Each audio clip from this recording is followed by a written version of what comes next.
Alright, so everyone, this is GeoWill from Productions².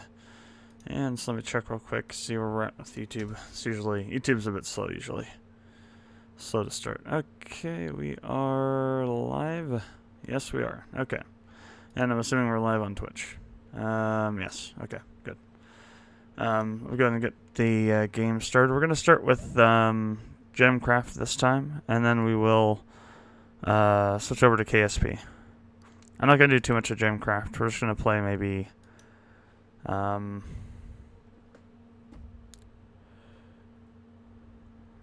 30 minutes or so.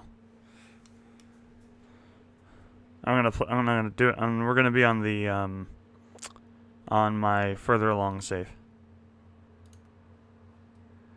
On this one. Crap. Man. Some days are better than others for this crap I've got still. It's just gonna. Doctor said it would take like 2 to 3 weeks for this stuff to clear up entirely. It's only been about a week since I kicked it out, so got a bit of a ways to go still. Let's see, which one of these insane ones do we want to do? This is a tomb chamber location. That's like insane though. So here you can see we got 6 gems down here. There are another 2 gems that you haven't seen yet. One is the mana pool gem. The other is I forget what the black gem is called now, but it's basically a gem that gets the black gem gets stronger with every kill it makes, and the white gem gets stronger with each level of your mana pool. So they're actually pretty interesting gems. I'm trying to find the one that has the black one on it. There's the white gem there. It's really annoying trying to find. There's not many that have the white and black gems. It's kind of interesting. I think it's because they're so powerful. I thought it was like over here somewhere there was a black gem. Maybe it was in here.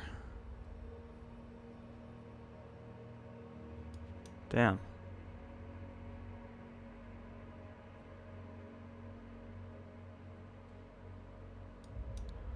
Okay, maybe it was down here. There's too many friggin' fields. There's another white gem. Map. Oh, there it is, this one. There's one there, that's a black gem. Bloodbound, that's what it's called. Bloodbound, and the other one's Poolbound, I believe. Yeah, Poolbound. But what we're gonna do is let's try this one. I've tried this one before and I didn't get very far in it. So let's kind of go over what these all are. So I do have the second difficulty unlocked as well. Fragment rarity booster. Oh, yeah, you spend Shadow Course to increase that. So the adaptive carapace increases the damage after every hit that you give to a monster, or increases their armor.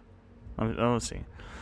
After each shot taken, monsters gain 0.5% damage reduction up to 10%. Okay, yeah. So you basically they're a fictional non-stat type of armor starts building up on them. This one again as the mana lock. This will only allow you to gather. So when you kill enemies to get mana, or any way that you would gain mana, basically, you have to wait a certain amount of time before you get that mana. So in this case, with trait level 1. The mana you gathered is only given to you every 10 seconds. It's actually an interesting thing. It makes it easier a little bit because you can't spend so much, and so you're able to build up a little bit more. This one I always set to the maximum because it's actually really nice. Granted, there are some big time penalties if you lose any of the orblets, but what happens is now, so you gain for each orblet you have, you get +1 mana bonus until they're taken by the monsters. Then the mana bonus is removed. And if any of them are carried outside the battlefield, you get a -10% mana gain per orb taken outside of the battlefield. So there are some big negatives, but what this also does is it prevents you from dying so fast, because while you still have orblets around your orb, your what I called the core last night, monsters will take them and not smash into your orb, so you won't take damage until all 9 of your orblets are stolen. So it's a way to prevent yourself from taking damage too soon. Giant Domination. This gives more armor and hit points to giants. I wouldn't recommend it unless you have unless you have more, unless you have some pretty good skill levels going on. Swarming Domination. I usually put 1 or 2 or 3 into here, just because it gives you more swarming waves, and which is good, especially for tomb maps, because that way you get more enemies to attack. Unless you have to kill a specific type of enemy, then that can be annoying. And then haste, I usually put 1 or 2, usually 3. Actually, usually 3 on. So I usually have something similar to this. I usually also put stuff on Inductive Carapace. I'm not going to this time. I don't usually use Giant Domination.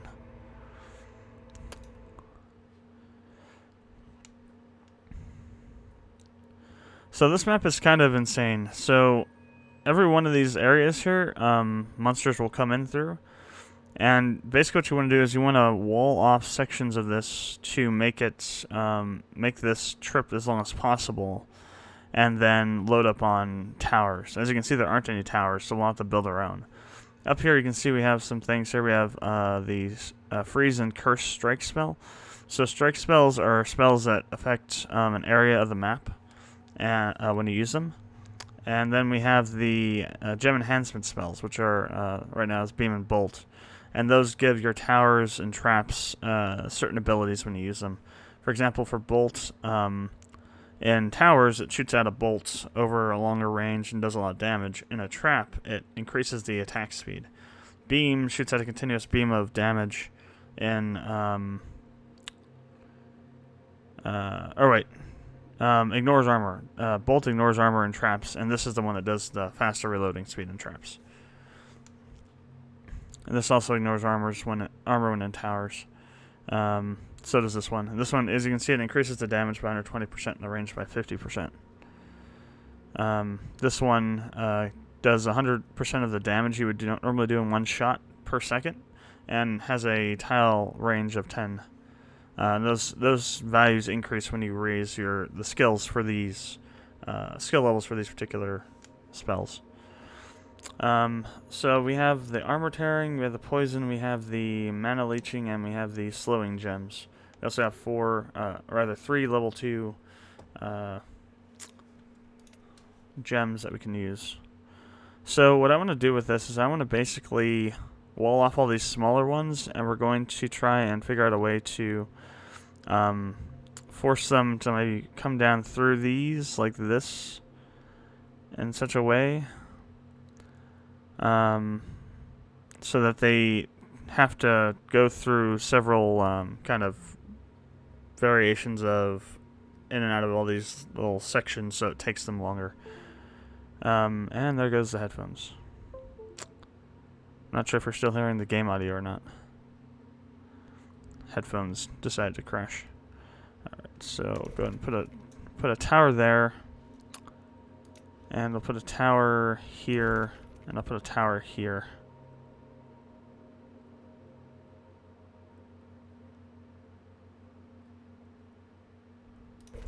Alright, and then we'll go and socket those gems.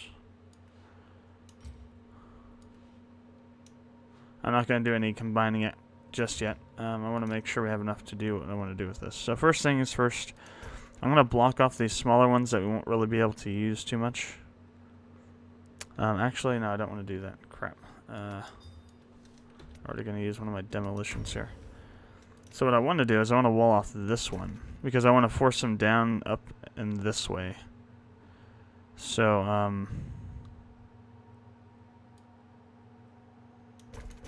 we'll do that. So that'll force them back up here. And we'll force them down here. There's not enough room to do anything here, so I'm just going to wall this one off.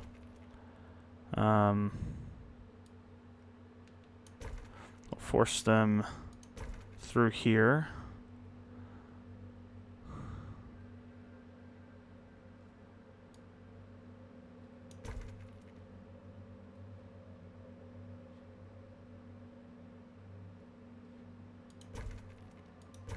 So again, we're going to force them around that. And then they'll have to come in this way. Now, see here, the problem here is that... Actually, what we could also do then is... whoops, wrong way. If we wanted to force these guys to come up this way, we put one here and we put one here. Ah, we can't do that.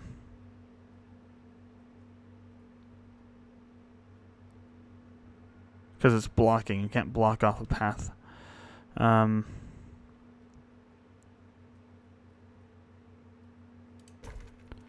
Okay, so...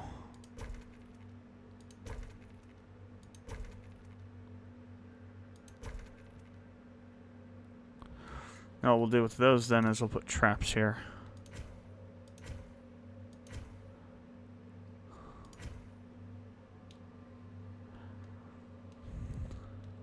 What do we gotta get? One, so we'll have to wait for a bit before we can do anything with that. Alright. So as you can see now we're building, this is the timer for the thing. And this is the amount of mana we're gaining.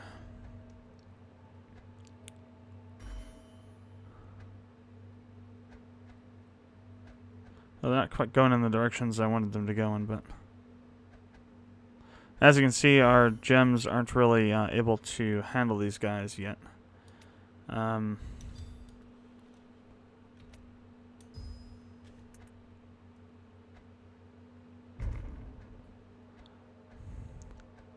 It's part of the difficulty on the higher level ones is that...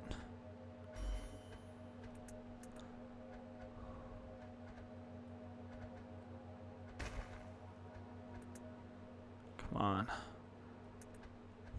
We're gonna have to deal with some orb loss here, I think.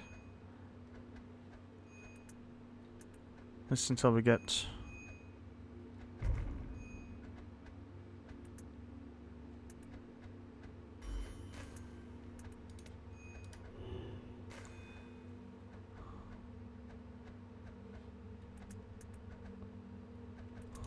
Okay.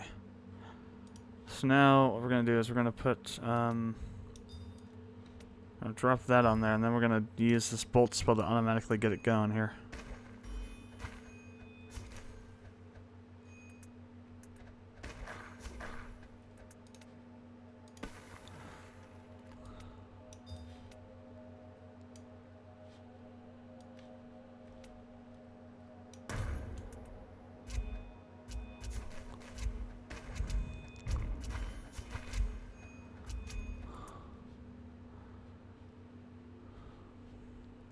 So you can see what I did there. I want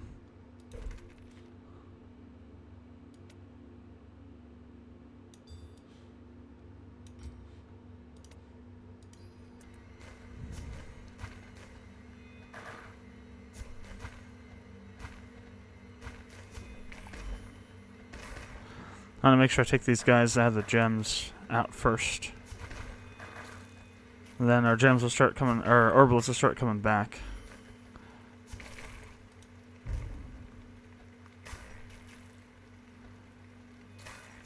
Crap. Need to take care of that guy.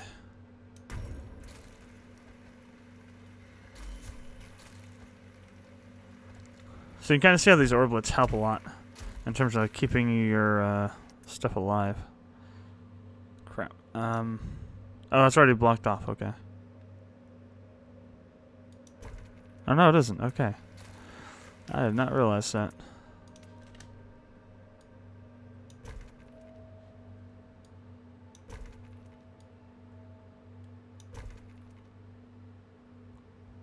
Alright, that should help a bit. Now they won't be going weird directions through here. We'll be forced to go certain ways. Okay. Now what I want to do is I want to get some other... I want to get these other guys leveled up a bit. So we're just going to do the... Crap, same things here. To these two. We got plenty of mana, so...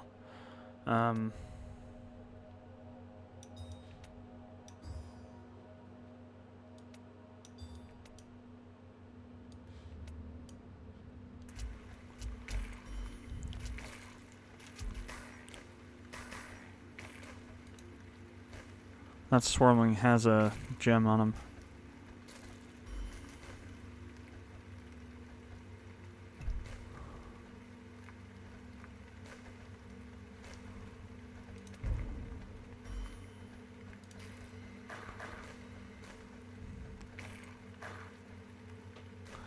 So these are shrines. What you do is you drop a gem on top of them as a bomb. It'll power it up, and it'll do whatever it does with this, whatever the things are for it, along these lines on the map here. So, everywhere where you see 2 white lines, that's an attack path. So any enemies within any of these areas, the circle or any of these lines, will have this severely degraded armor damage to them.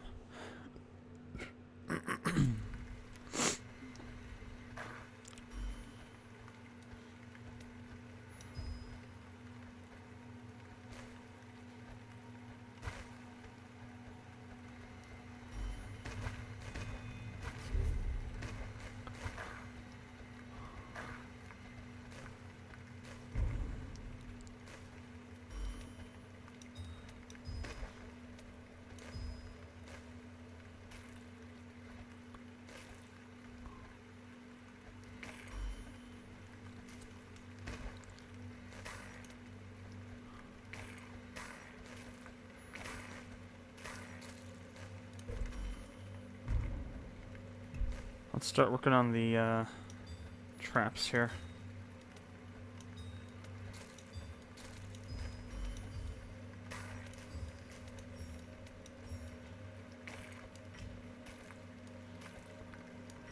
Just get one of every gem type. I'll socket those in there. So we're into the giants now, so we need to start thinking about that. We'll definitely need some more armor tearing.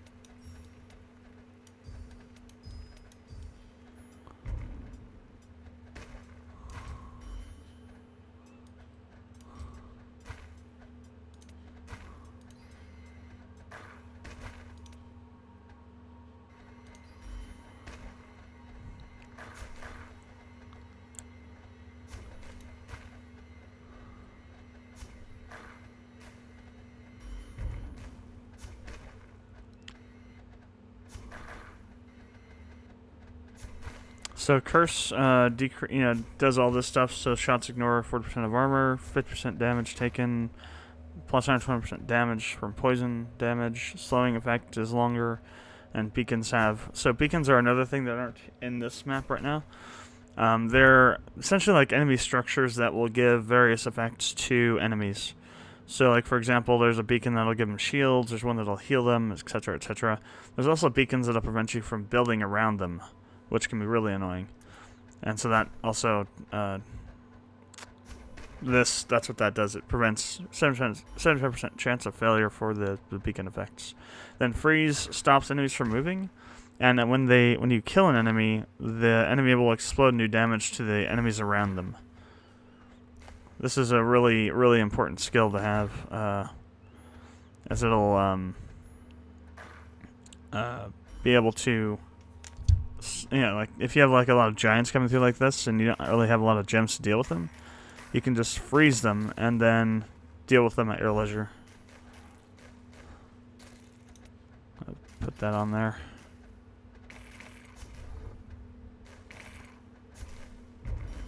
The best way to deal with giants is using the bolt spell.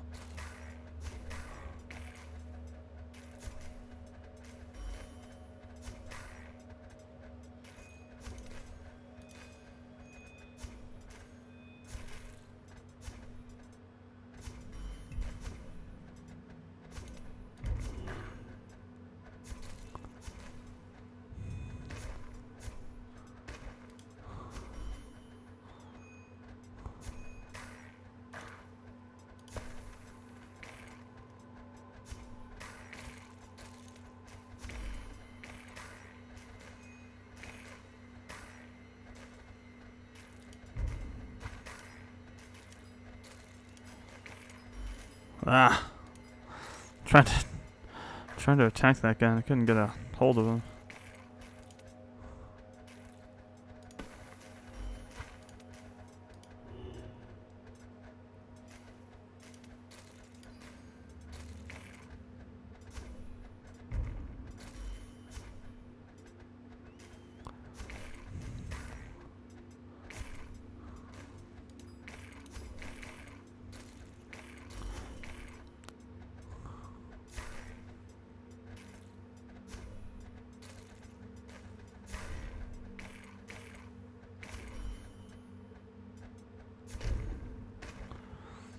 So as you can see now, we got a lot of mana built up, and we have a lot of, we're having some trouble with the guys that we're facing now. So what I'm going to do is I want to combine this one, and I want to combine this one. And I'll just throw the bolt back on, or throw that on to enable it again. I'm going to pull this guy off. I'm going to duplicate it.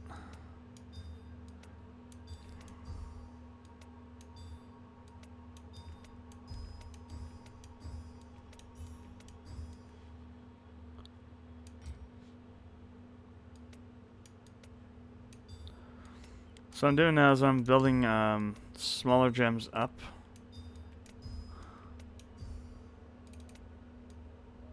To increase the effects of all the other things.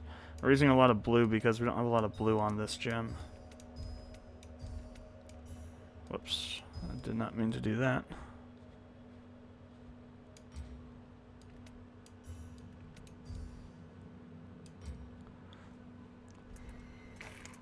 Actually, I think it's probably time to also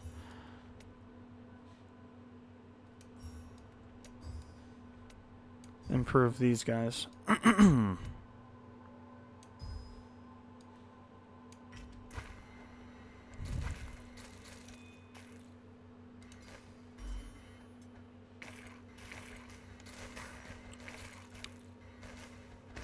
still have all our orblets. Good. I was afraid that during all that craziness we lost one. We've got them all still. Good.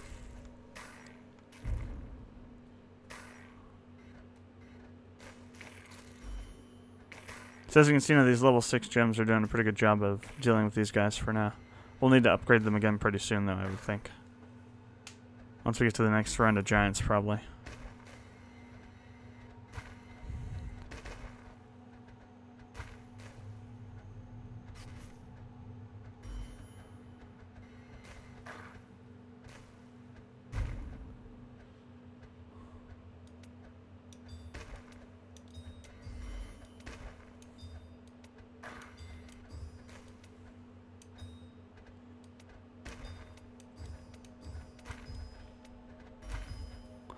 I'll make that a level 7. So these guys have shields on them now. So you have to do a little extra damage to them to get rid of the shield. They also heal over time as well.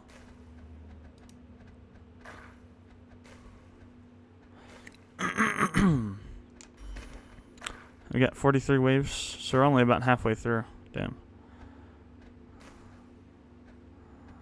Got a ways to go. We really should be upgrading this one to maybe a level 8 gem because it's got to deal with stuff coming straight in.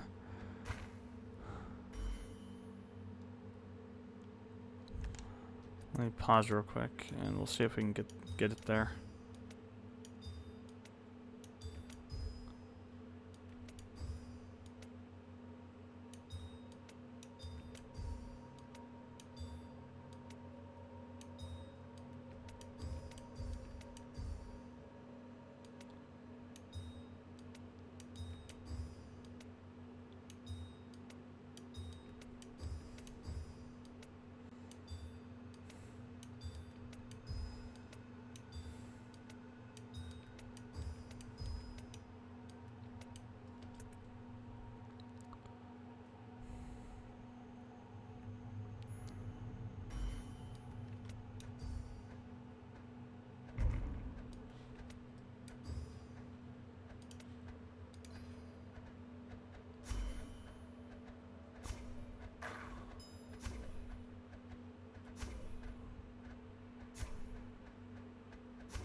See, this gym can handle these giants pretty well, actually.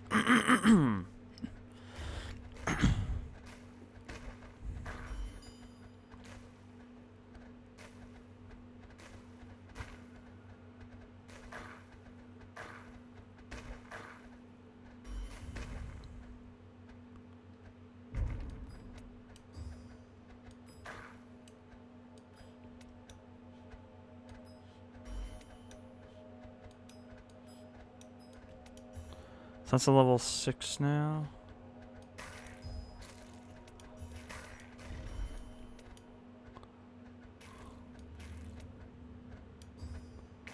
That's a level 7.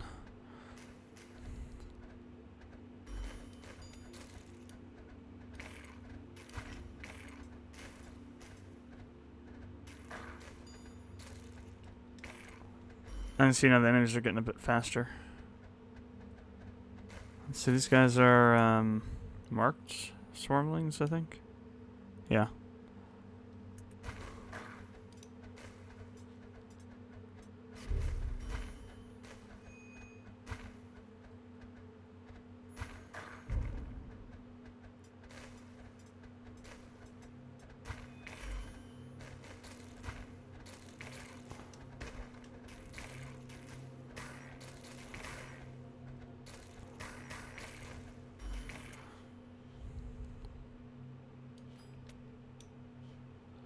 It's just kind of getting a bit harder to deal with them because we don't have enough gems. We need some more gems around to help with the...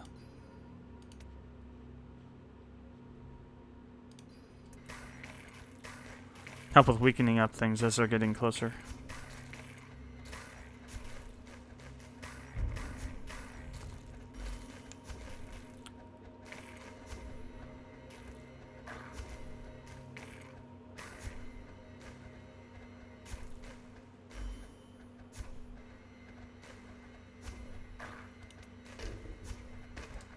It's not really enough to curse.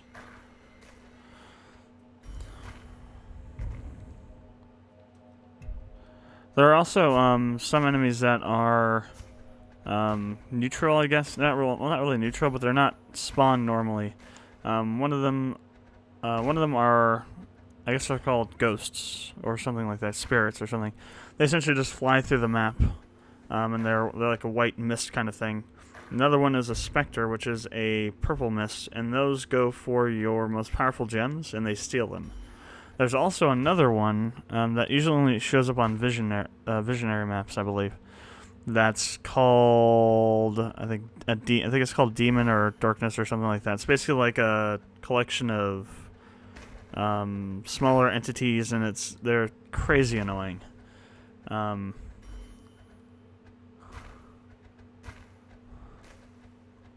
I forget exactly what they do, but I remember that they are annoying as hell, whatever they do. So we got a hell of a lot of mana now, so let's go ahead and build out some more gems.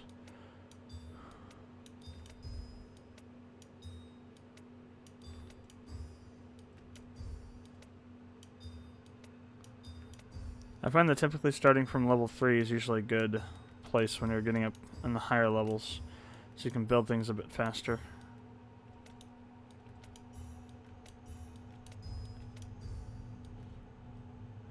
So what I want to do now is I want to combine these two and then replace that gem with this one. And then I'm going to put bolt on that. So we'll do this here and this here. Just so we get them up and running right away.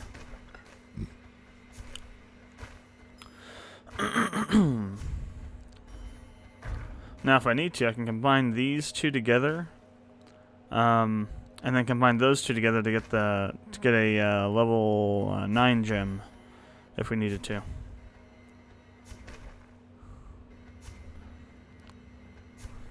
And if you have to do it in a pinch, it works. Like these giants here, like these are really beefy giants right now. They got a lot of armor and they have a lot of hit points on them, so they're gonna take a while to kill.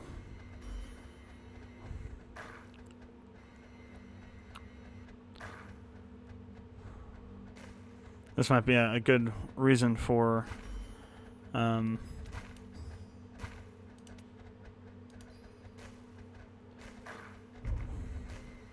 you know, combining them to deal with these guys more quickly. But since we got enough kind of spread around, it should be fine. We should be able to get them killed before they do too much damage. Now we're getting close to the end now.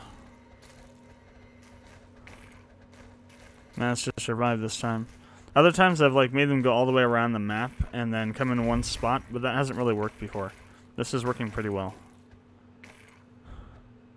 A lot of the times on these kind of maps, it comes down to the strategy you use, how you combine things together and block off pathing, and how you force things into certain areas and how you cover those with towers. Like, for example, this strategy works pretty well on this map, whereas it might not work so well on another map, or some other strategy might not work well on this map. So these giants right now, I'm going to go ahead and freeze them because they're getting a little too close and they still have about a quarter of their health. We'll go ahead and throw that on there. I'll actually put them on both of these.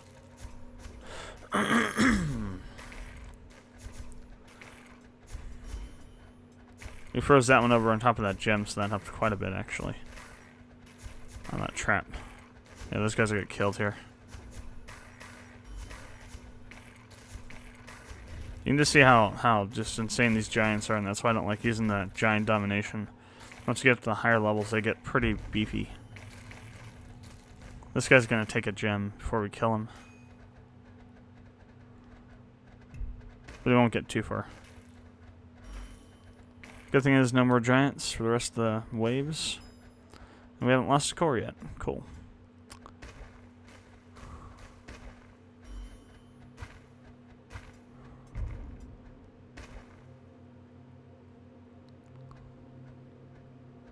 So again, these guys are twisted reavers, so they have shield and I think increased health too. Yeah, they heal 3,368 health a minute. 2 layers of shielding and 230 armor.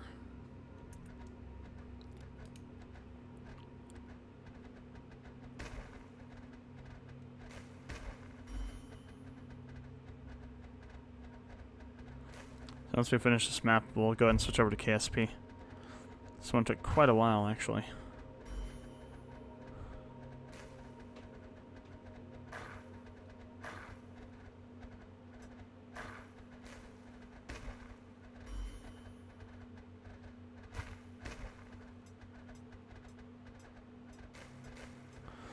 Yeah, this gem's doing a pretty good job.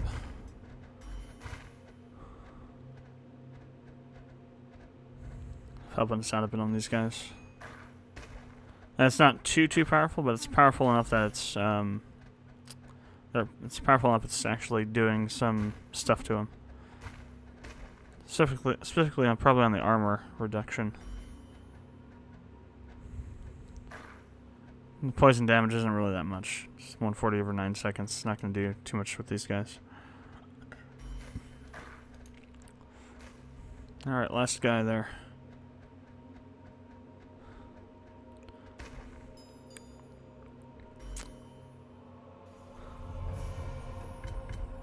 Got 2 more field tokens. So we got 42k XP on that one.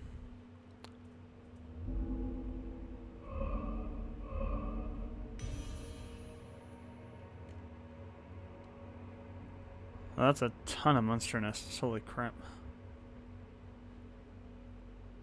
Oh, cool. We got, oh, that's a, oh, man. That's a wide open map. But yeah, you got the bloodbound gems on there. Alright, so here's what I have for my skill levels. So you can see you have a skill for the abilities as well, the spells and the strike skills. And gems too, actually. You can also power up your gems too. So if you want like to have if you have like a map where you need a lot more armor ripping, you can jack this up really far and it'll do a lot more, make those gems a lot more powerful. Alright, so let's go to the main menu. I'll close. I'll switch over to KSP, the sources, and then we'll get KSP started. Alright, so so there's a game that I bought a while ago called Plane Mechanics Simulator, and it wouldn't load for a while. I couldn't get to load properly. It would like get stuck in the main menu. Where's KSP? Yesterday left this. KSP is not in the list. That's interesting. There it is. Oh, because I didn't start it through Steam. I started it through, yeah, that's why. I haven't started it through Steam in a very long time. I've been starting it through CCAN because that's where all my mods are. Since they're up to date, I'm not going to worry about starting through CCAN. Ignore this update. Okay. Normally you can ignore that stuff.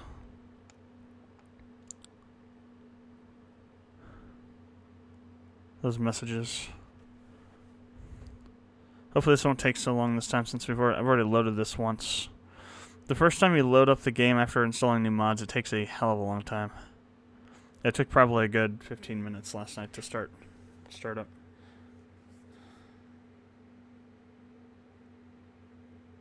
But we'll see what happens.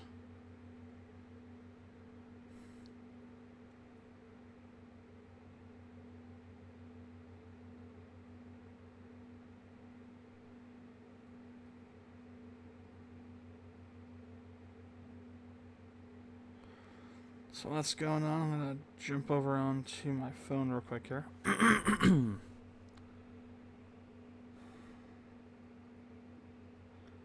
haven't opened up idle pouring in so long.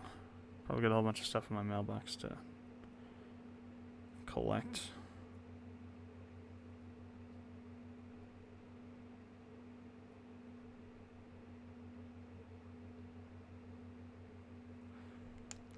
Freezing on Elu.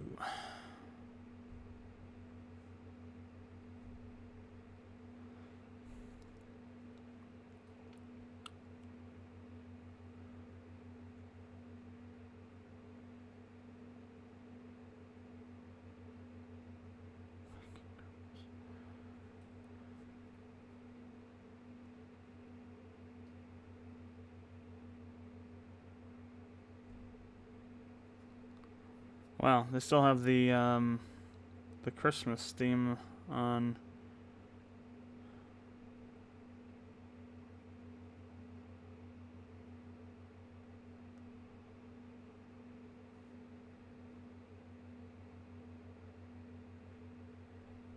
Idle pouring. I wonder if that's intentional, or if they're not working on it anymore.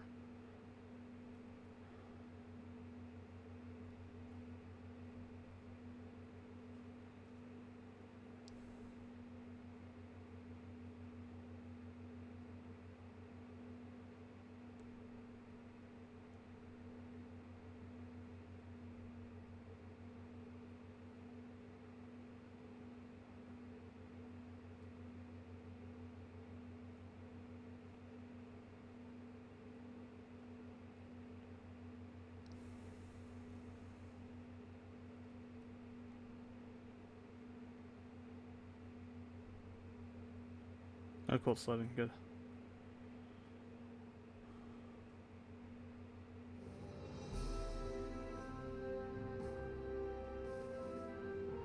Oh, ISIS can be advanced.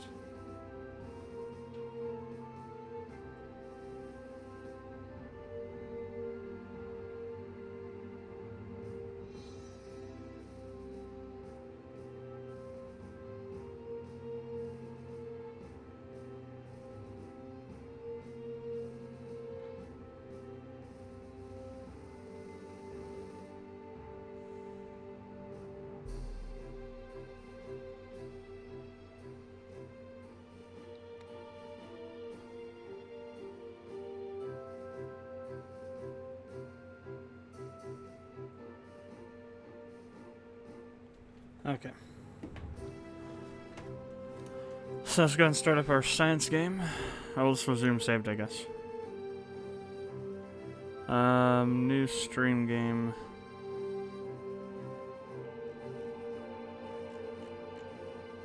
Yeah, I guess that's someone there. Different freaking games I got here. Got going. So we were having an issue getting back into orbit without exploding because we don't have enough parts. We got 6, okay, so that's fine. Or rather, because we weren't the rockets that we have are me go and open.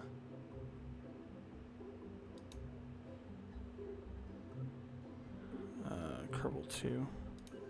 Yeah. Yeah, because this thing is too powerful or something.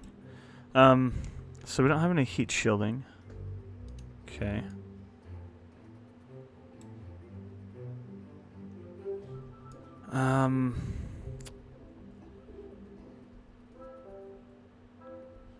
Really what we need though is we just need to be able to get stuff when we're flying. So I'm just gonna reduce the length on this. So I don't have just shorter burn time so we can just kind of get a little high in the atmosphere. We don't want to go into orbit. I'll reduce the thrust a bit more. No, the TWR is not too good. Well, it should be fine. What other science experiments do we have? Just those two that are collectible, I guess. These two don't do anything. We do have a decoupler now. So let me pull that off and we'll use this. So we can get rid of that extra weight.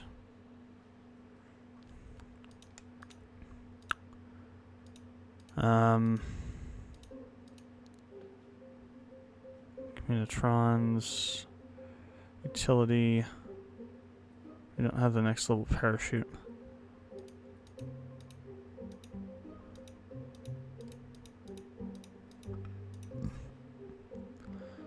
Yep, we got some tanks here. Store stuff. Alright, so let's add one more stage. Okay.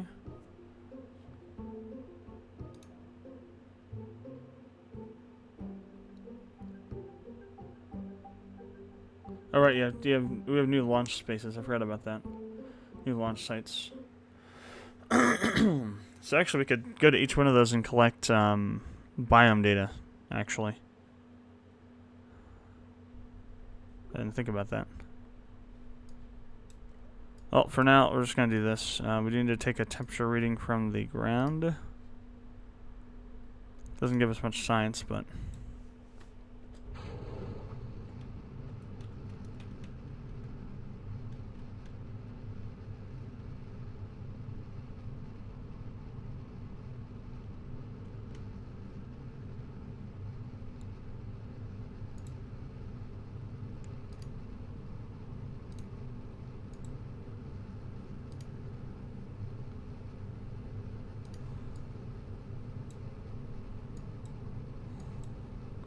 Don't like the way we're going right now.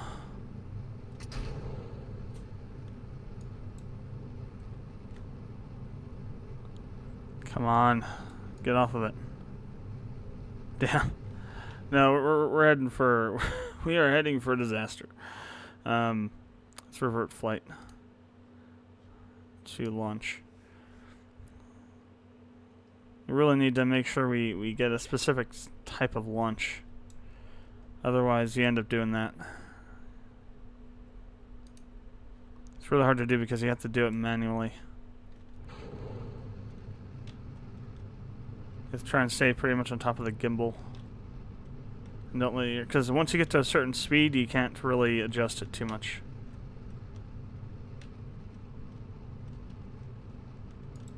Okay, that's a bit better.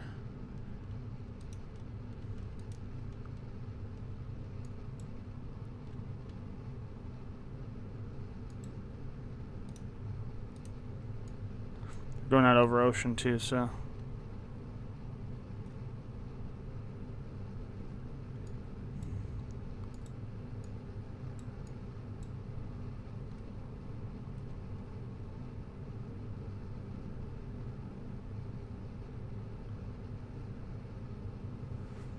I'll try and keep us going up instead of down for as long as possible. Once you start angling down, that's when things go really bad. Like right now, we're starting to go down. Alright, so we're able to get off of the friggin' rocket, though, which is good. Get the chute out. Where'd it go, anyway? I don't even see it anymore.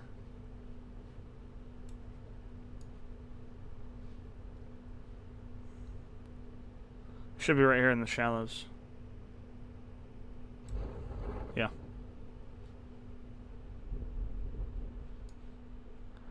I guess it already hit the water, the engine section.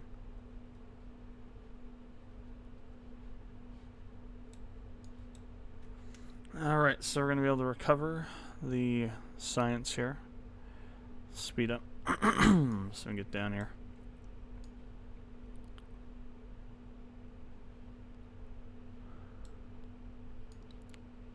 Well, we got our temperature readings and our crew report from in flight, so that's good. We might have, we'll see if we have any. Oh, we can actually do a goo from here too, okay.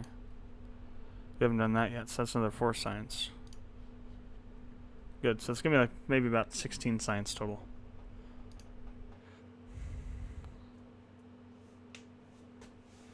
Maybe. We'll have to see. Yeah, 16.3. So do we have enough for anything?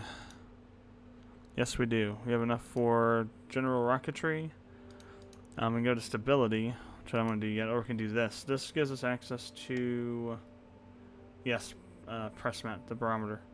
Definitely want to do that because it gives us access to more research. Whenever you can get something that gives you more research, do that instead of everything else, because then you get, you can unlock everything else more quickly. If you didn't do that, if you went to rocketry, then you'd have to do orbital stuff and then suborbital and all that kind of stuff. With this, though, we can get like 4 or 5 readings pretty easily. Let's go ahead and head out. So what I'm going to do now is I'm going to go ahead and put on a bunch of parameters here. So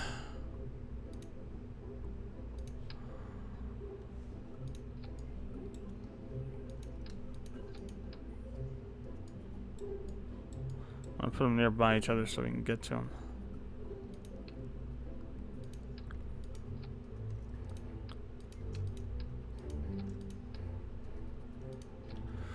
Okay, go ahead and resave it. What's that? Export to, export to Steam. So, we're going to switch to a different launch site. So then we'll be able to take more, we'll be able to take different readings that way. Because it'll be a different biome, hopefully.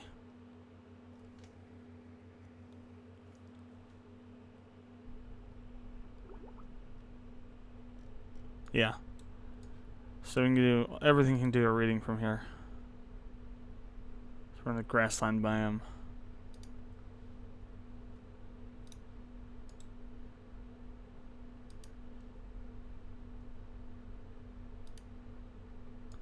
Also do a crew report from here. And we'll do a mystery goo from here.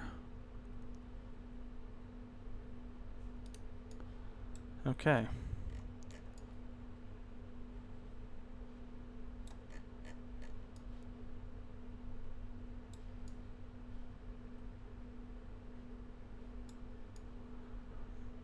It's a pretty mountainous region here, so we'll have to see what we do with the I just want to try and go straight up this time, maybe a little bit of an angle, but I don't want to get too much one side or the other. I'm going to end up over here somewhere, basically, where it's pretty flat.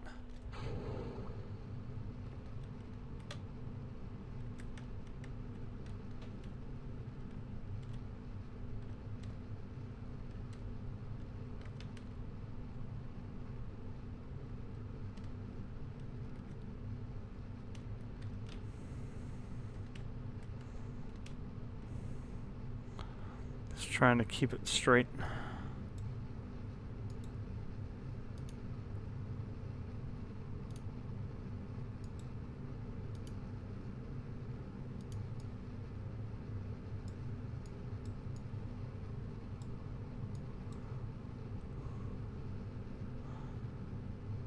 That's actually a pretty good trajectory here.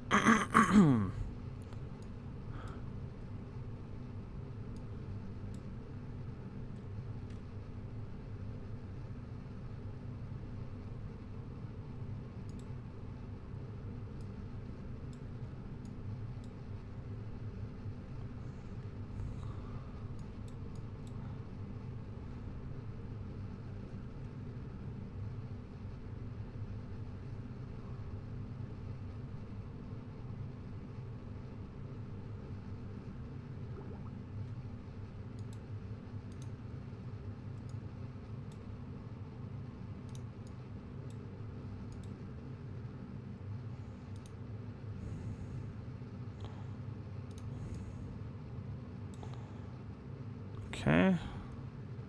That should cut out here pretty soon. Go ahead and drop that off. And then we'll start coming back down eventually. We're going to get up to 87 though. It's pretty good. I don't think it's going to be suborbital. So I don't think we're going to have a re-entry. Well, we might. I don't know. Yeah, I think we might have a re-entry.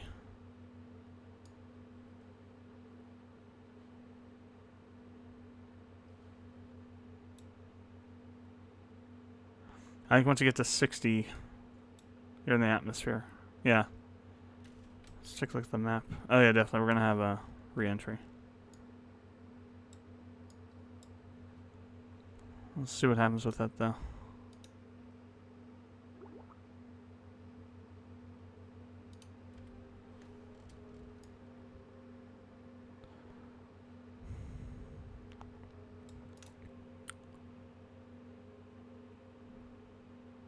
Hopefully it won't be, whoa, crap, too fast coming in.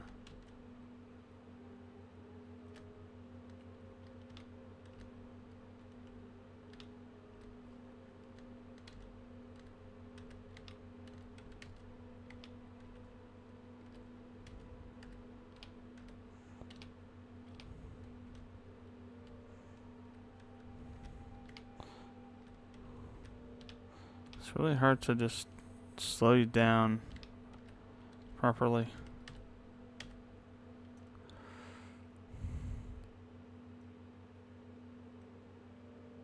And now we're over our apoapsis. We're going to start re-entering.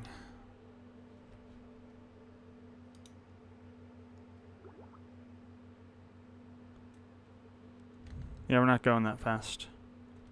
It should be survivable. As long as we don't spin out as we're re-entering. Which again is harder to do than it would think.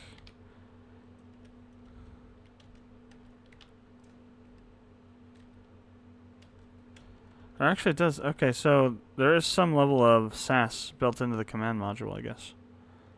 I didn't know that. Cool. I'm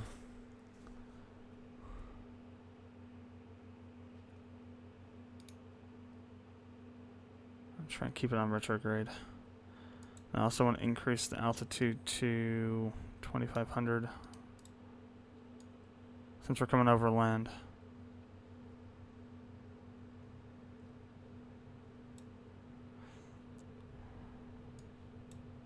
This is going to be a pretty tame re-entry.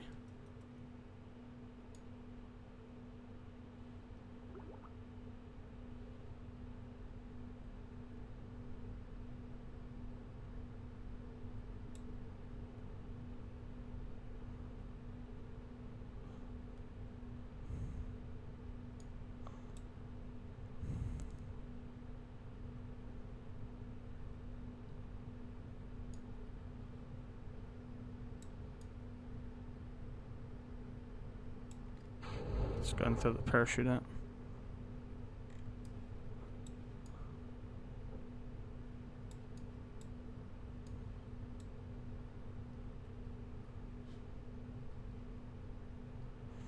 Alright, that worked pretty well actually. Nice.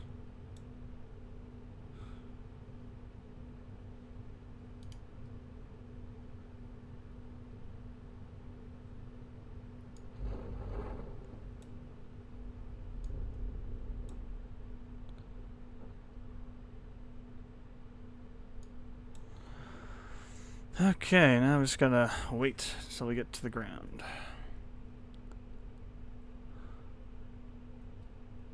These hard landings are they really annoy me because I just always worry about the thing exploding. You go through all the trouble to get proper re-entry, only to end up crashing into the ground too fast, a little bit too fast or something. I think we should be fine. It's pretty flat looking, so we're not going to end up tilting over and like spinning. And our speed is fairly decent actually. It's going to take us a while to get to the ground at this rate. I think we're just going to be like maybe a couple hundred meters over sea level. I think I thought it was higher than it is. It's really hard to judge distance to the ground when you're not on the moon. Or don't have something to, you know, to, when you're landing with a parachute, basically. If I had a engine on the bottom of this thing to land with, it'd make it easier.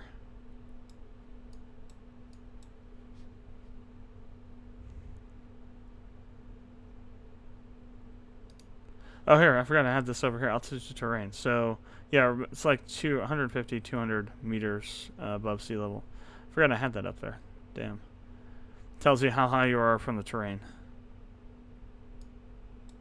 So this is our altitude above sea level, but this is altitude to terrain. So, yeah, it's like 200 meters or so above sea level.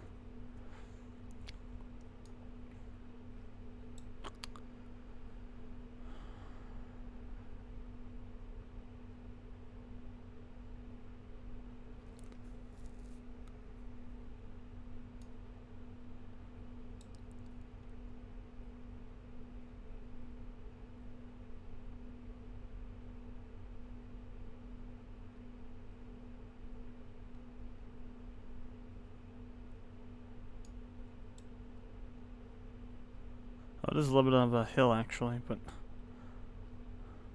not steep enough to roll off of. Yeah, 207. Alright, we're going to get quite a bit of science. I'd say at least 20, if not maybe 25.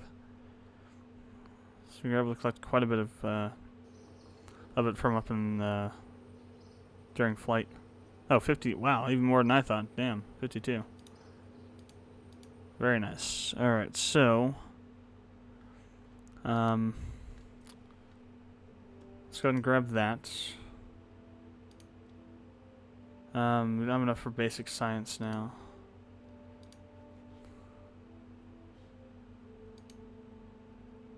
Or any of that. We can do this though for radial decouplers if we wanted to.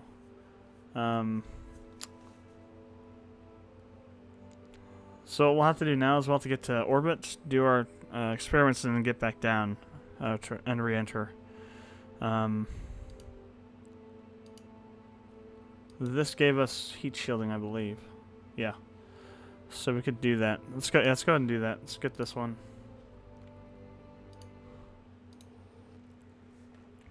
Alright, it's time to build our first orbital vessel here. So I'll probably want to do... Let's go and we'll pull this off, because we're not going to want to use that. We're going to put on some more stuff, too. Another goo pod. Let's just basically have 3 of everything is what we need to do. Okay. Then, what I want to do is I want to make the heat shield jettisonable. That way we don't have the extra weight. So we're going to put a decoupler there. We'll do our heat shielding.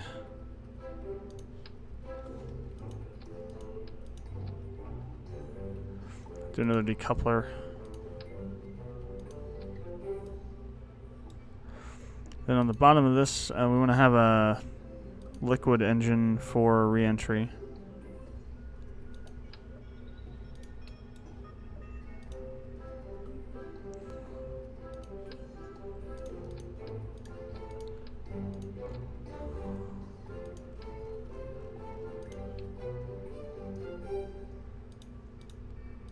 Another decoupler.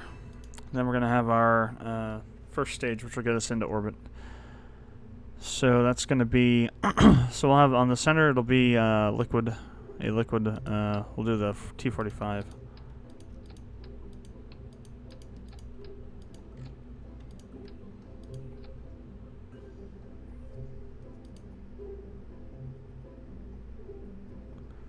Actually, let's reverse how we did that.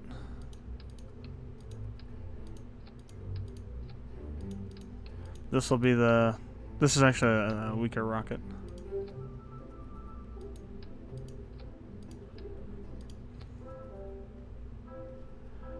Okay, and then we want to do solid boosters on the outside.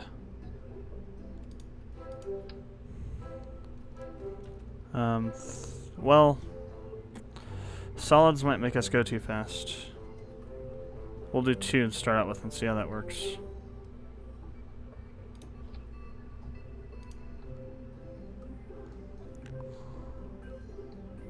Something a little more tame than the Thumper. We'll try the 55 SRBs. Those are pretty small, actually. So let's go ahead and do 4 of those.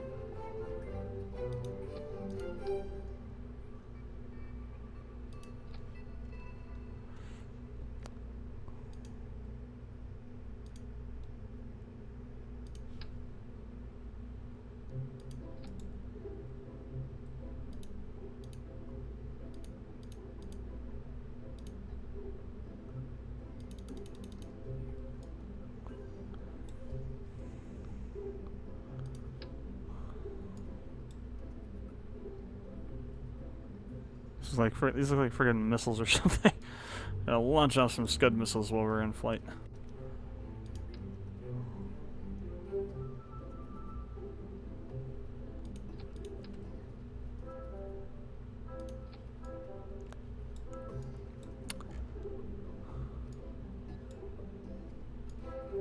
Okay, so let's talk about staging here. So, for sure we want to have all these going at once. These will come off, and this will come off, and this will ignite, then that'll come off. And then the heat shielding will come off, and then we'll have the chute at the top. Yeah. Alright. I think we might want to have the reaction wheel on this one. Actually, we don't have that yet, do we? Never mind then. Hopefully the command pod SAS will be enough.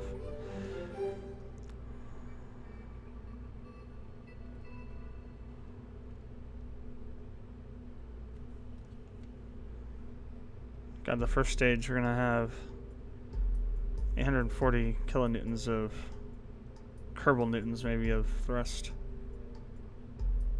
Well, we'll see how this goes. This will be Kerbal 3. Alright, Jebediah, let's see what we can do here.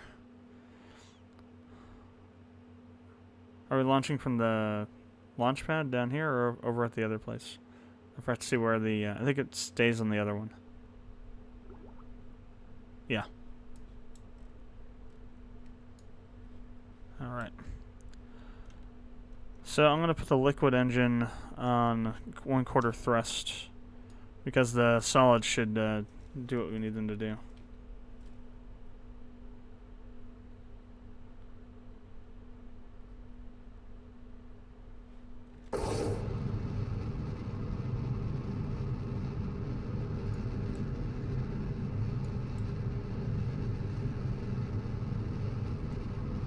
Let's go ahead and start churning.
Alright, so where are we right now? Definitely not going to get orbital.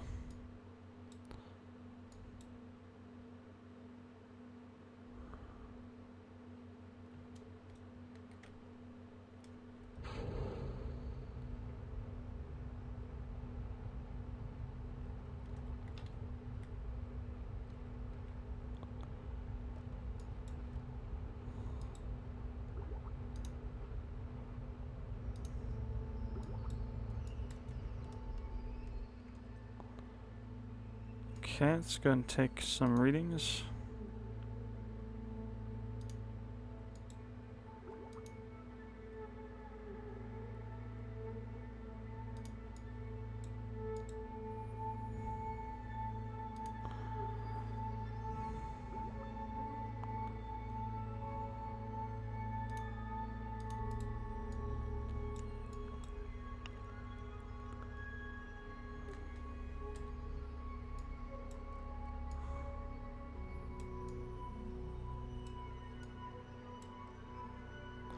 So what we're going to do is I'm going to use the ring thruster to bring the landing point back into the ocean. So we're not going to be landing over land, as it were.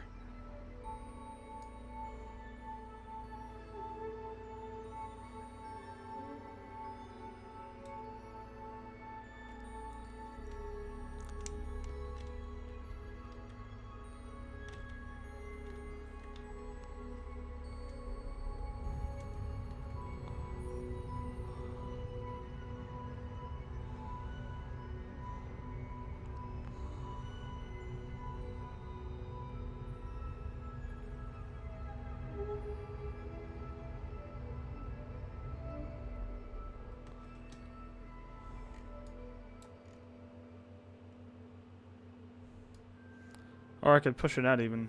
That's true.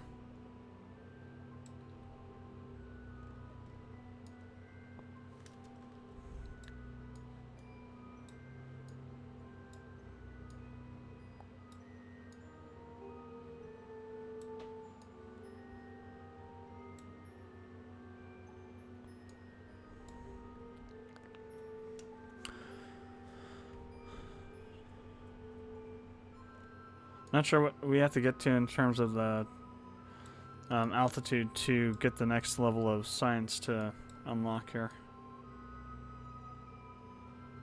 I think you have to go orbital, or at least have a be able to like a 250 or 260 km above km altitude.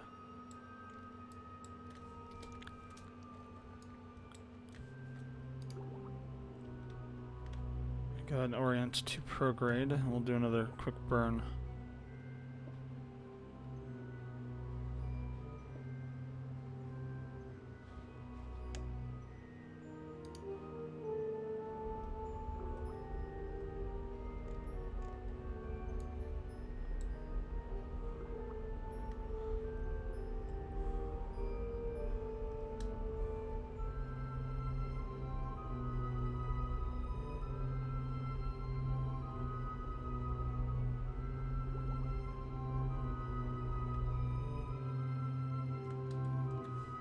We're actually getting up closer to orbital than I thought we would, to be honest. So we had the right idea. We might need some more fuel on this stage, or maybe a little bit more fuel on the second stage. Or first stage. This is the second stage. Only thing I'm worried about right now is re-entry. I need to save whatever I have left to slow down a bit.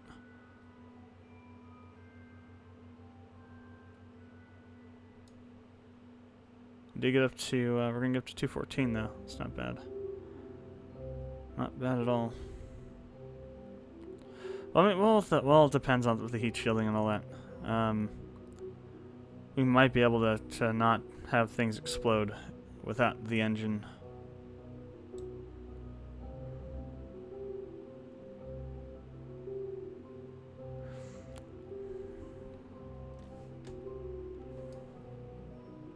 There's a lot of ocean there, so even if I continued to burn, would still end up in the ocean. Oh, there's the desert launch site.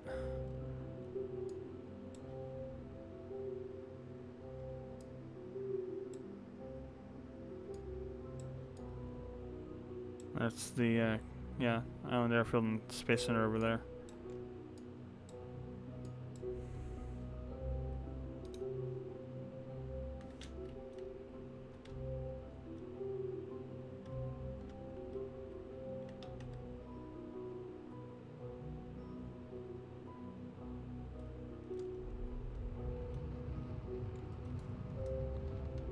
Here's the thing, though. I don't want to go orbital because I won't have enough fuel to deorbit.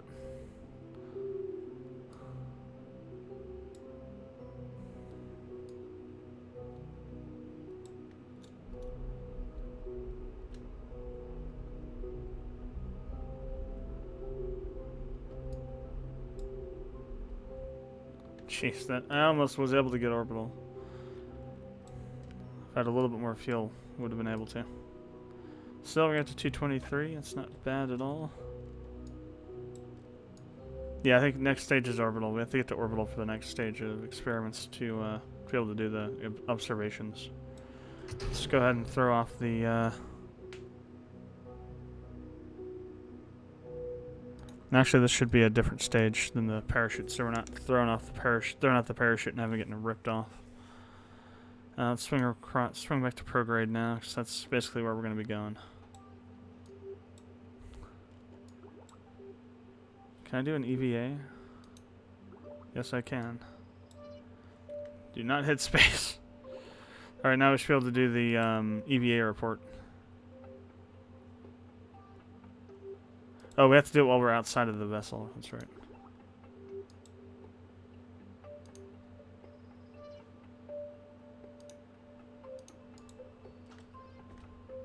Alright. Okay, an extra little bit of 8 science there.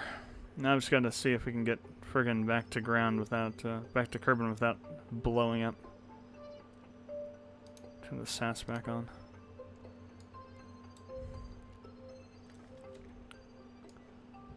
We will still be landing in the ocean, which is good. Let's go and speed up a bit.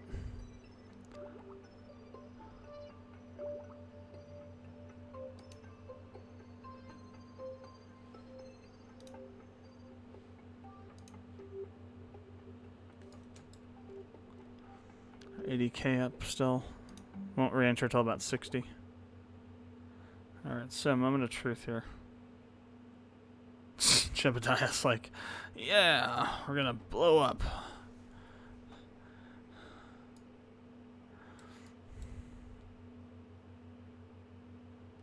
Yeah, look at that. That's kind of high. And we're still increasing in speed. We might lose some of the goo pods.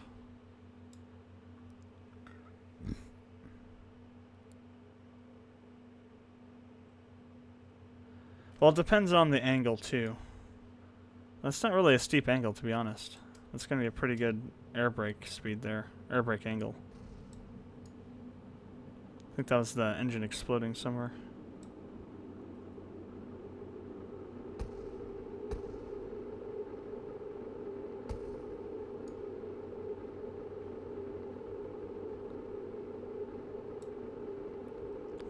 Yeah, it's going to be a nice... At least for the moment, it's a nice leisurely re-entry here. It might get a bit hotter, though, as we start dipping down into the atmosphere a bit deeper. Yeah, I think that's the engine down there.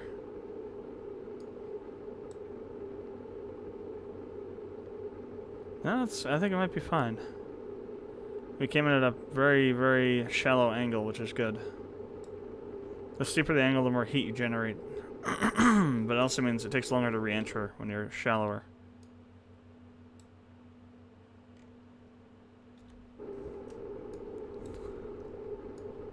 But you usually want to go for a shallow re-entry. Okay, we got some more we can do here.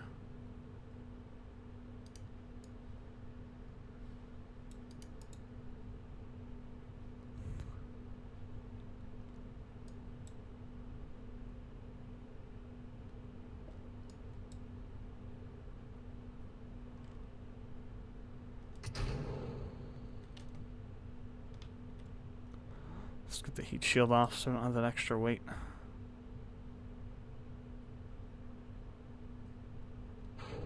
With the parachute thrown out.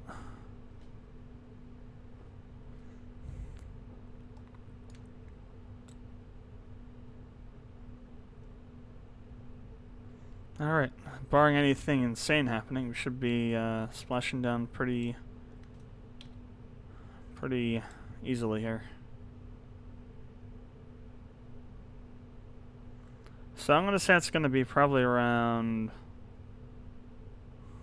So So what do we get? 1 goo pod, 2 temperature. We got the crew and EVA report. We got the barometer observation. I'm going to say it's going to probably be around 30 to 40 science. Maybe a bit more.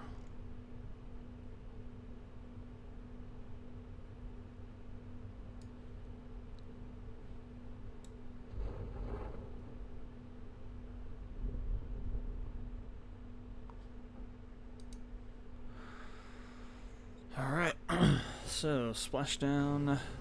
That was the heat shield.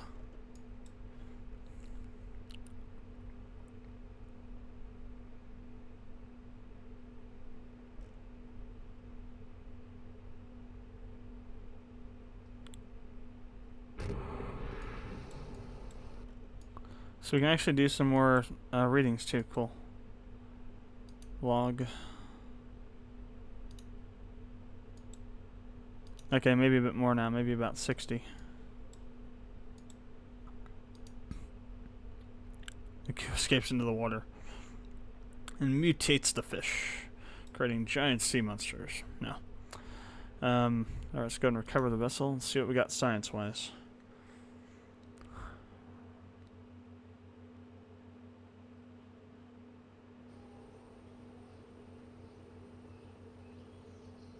$61, yeah. Let's get 84 total.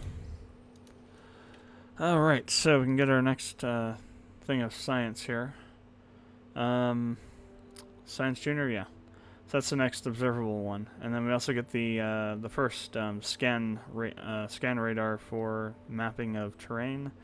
Get a new probe. We also get some other things like RCS. Whatever, that's a camera. Magnetometer boom, carried by Kerbals, batteries, and what's this other stuff? Radiator panels, high gain antenna, experiment storage unit, and another radiator panel. So we can do that, and maybe one other. Or these are all 45, aren't they? So we can just do one of them.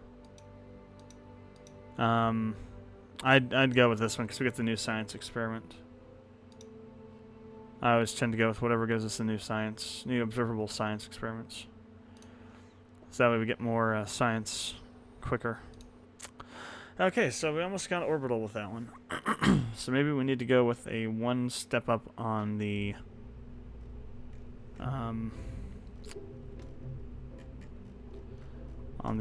solid boosters here. So that was 119. So maybe we go, well, it's just only a little bit more. Do you have we have for the procedural one, so we can actually fine tune these.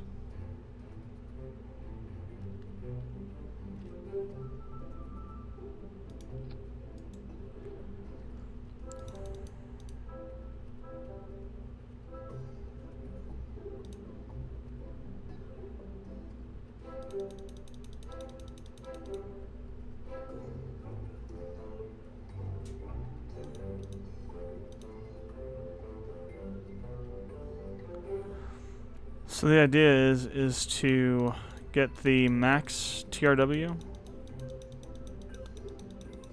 to somewhere between, let's see, let's try 140.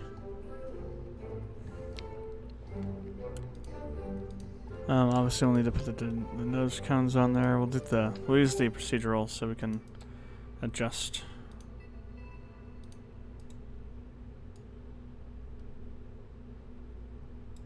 We don't have fuel lines yet. That's on a different, we don't have enough, we don't have the right, technology researched yet for this.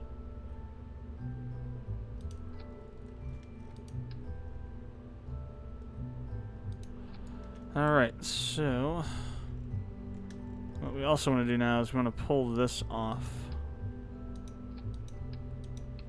Now, on the bottom of this, we want to stick a Science Junior here.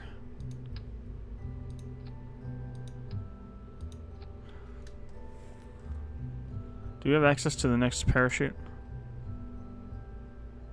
No, we don't yet. So we need to make sure we land over water now. If we land on land with this down there, it'll always explode.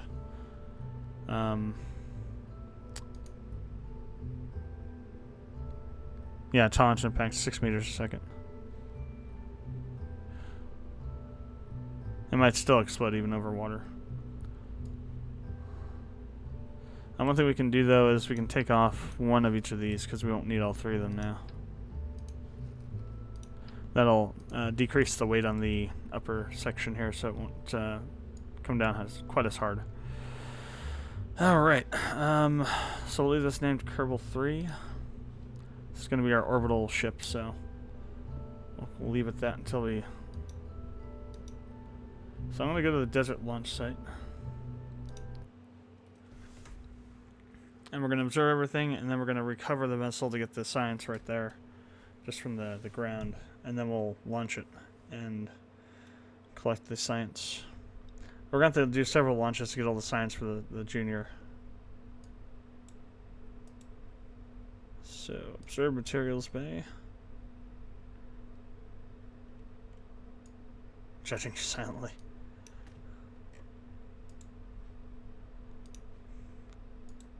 Okay, we'll get our crew report. Get a pressure log. Check the goo.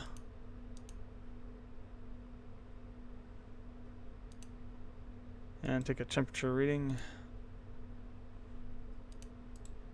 And then we'll recover. That'll give us maybe about 10 science or so.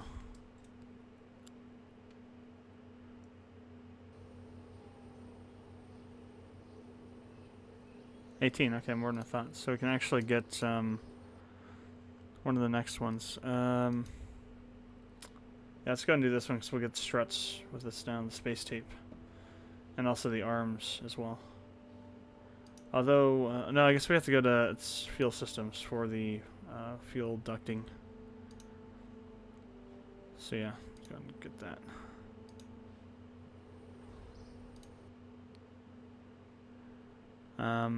There was a little bit of wobbling going on with those boosters, the solid boosters, so I want to use some of the strutting to secure them.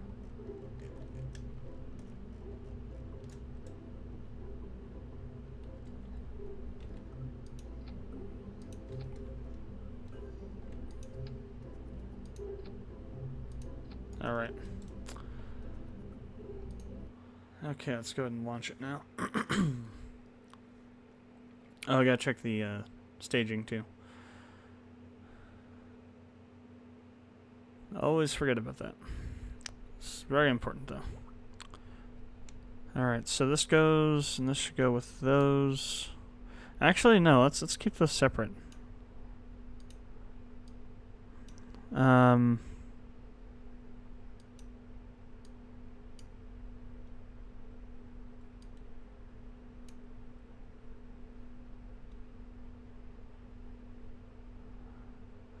And again, we need to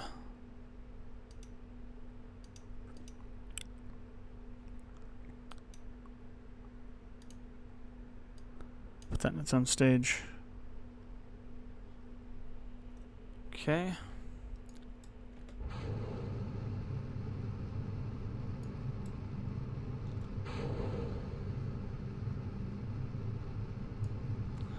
Launch the rockets. They do look like friggin' like Scud missiles or something. That's awesome.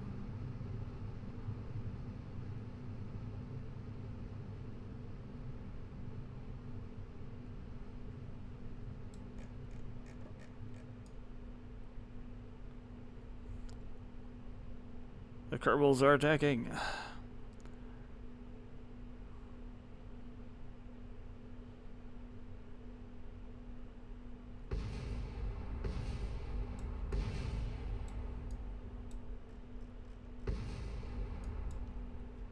Well, that didn't quite work as I wanted it to. Let's go ahead and revert to launch.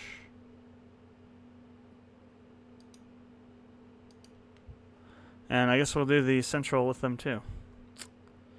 So apparently we need it now. The TRW I think is too low. It's part of the problem.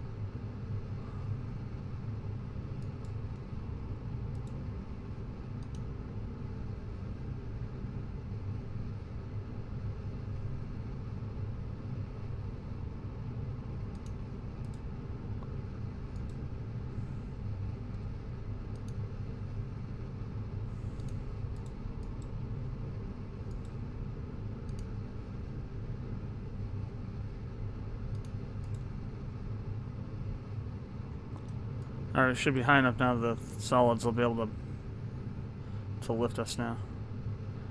Without using the liquid fuel, the central stage, central rocket there.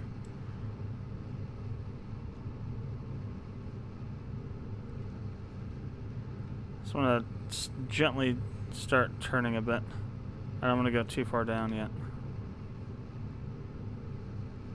Because we're not really going that fast.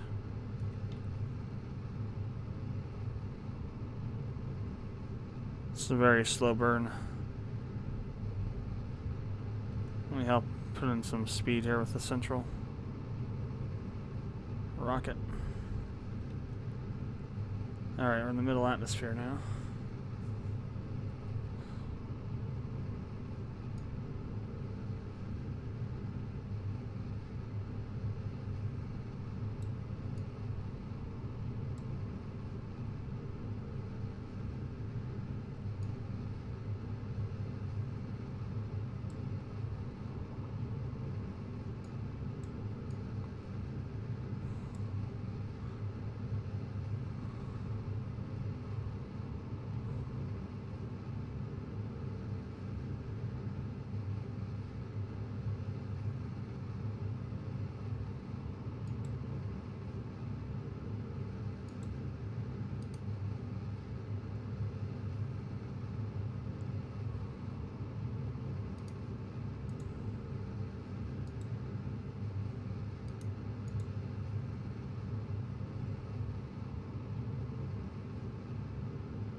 Start pushing us down a bit more here.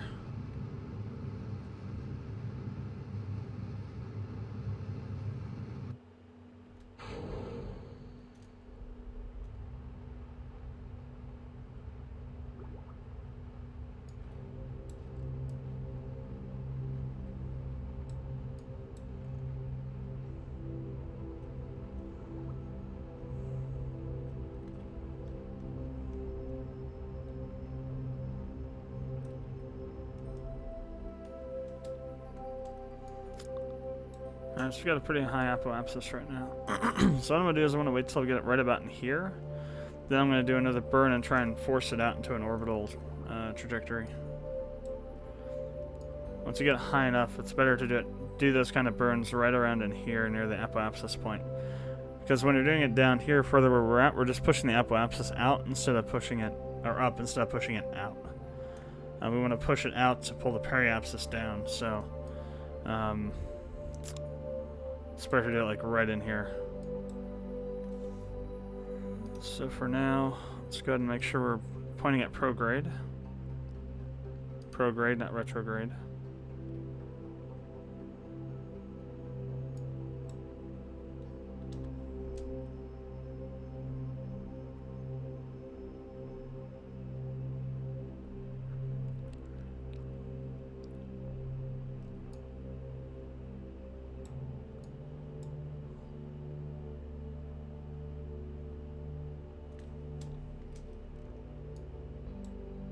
Let's go ahead and speed up a little bit.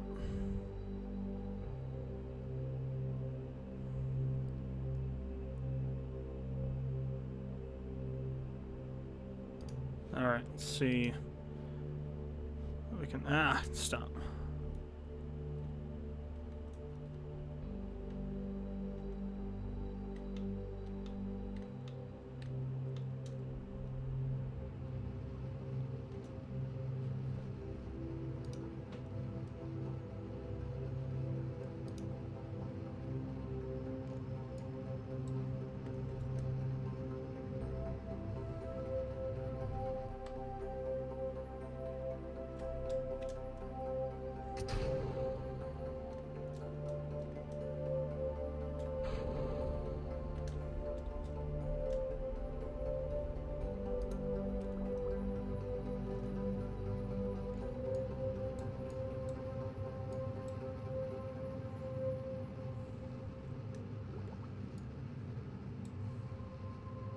Yeah, we're gonna get orbital. Nice.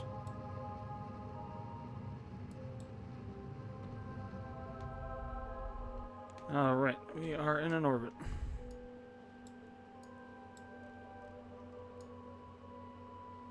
Ah, it's no more. We can't. Okay, so I guess not. Oh, there it goes. Okay. We had to go up just above 250.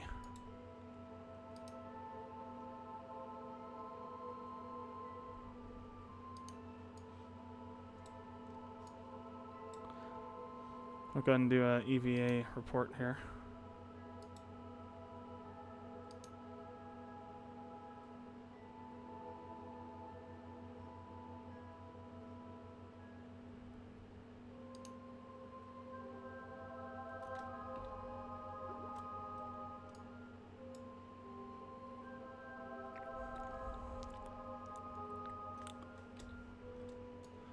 So this is a stable orbit. So what we want to do now is we want to get to the apoapsis here. We want to switch to retrograde and pull it in. And we want to pull in our periapsis so we'll land over the ocean here. Probably another very easy air brake for the re-entry. So first let's switch SAS on, switch to retrograde. And then we'll go ahead and do a speed up. Let's go 4 this time. Sure, this time we get a little more precise, so I don't want to get too far over. Okay. So we're going to do this slowly.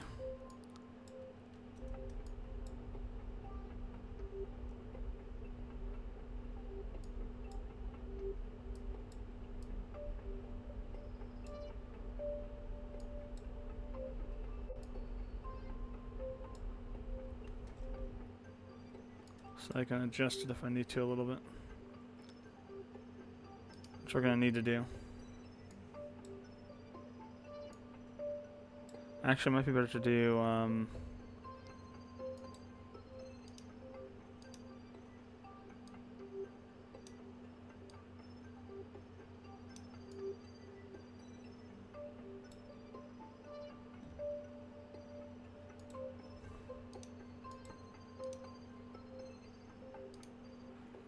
do a normal burn. Rotate it a bit so that will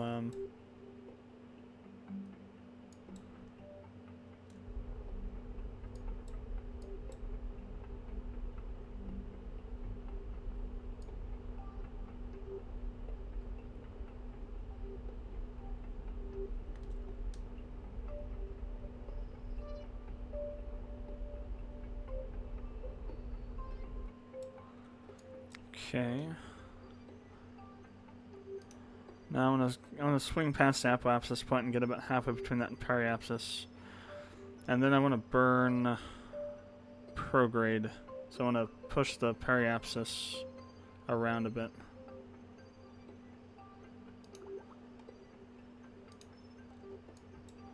I want to get it like right around in here somewhere. Other way, retro. Not prograde.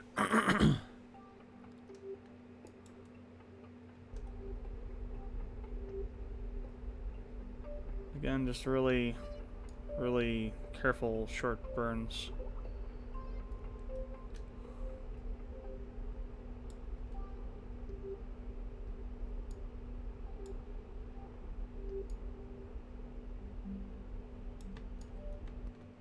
Alright. I'm going to swing prograde real quick.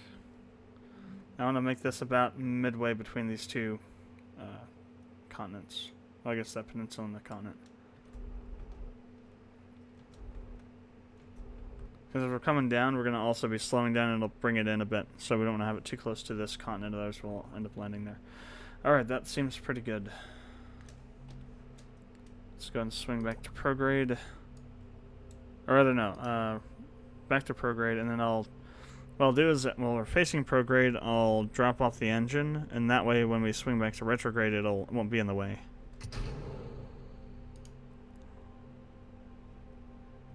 Let's go ahead and put this down there. There's the moon.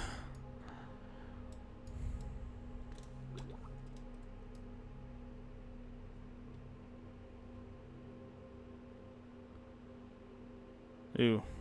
It's still a suborbitable thing, but we might end up having to go around again or something. I don't know, we'll see.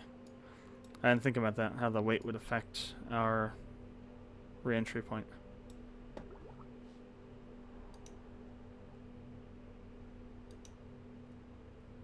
So that's a very, very good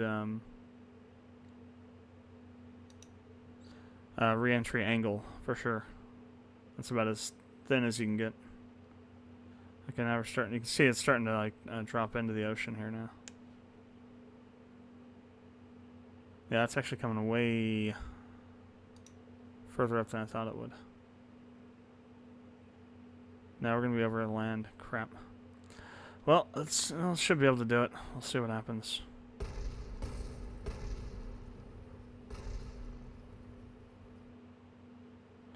Over mountains now, which is not as good. Actually, may end up in here somewhere, which is a little more flat land.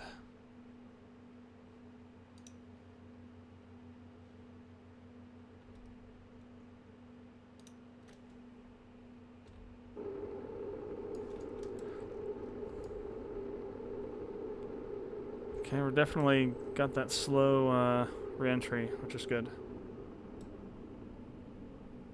Slow burn re-entry. Okay, we're just getting through the atmosphere now.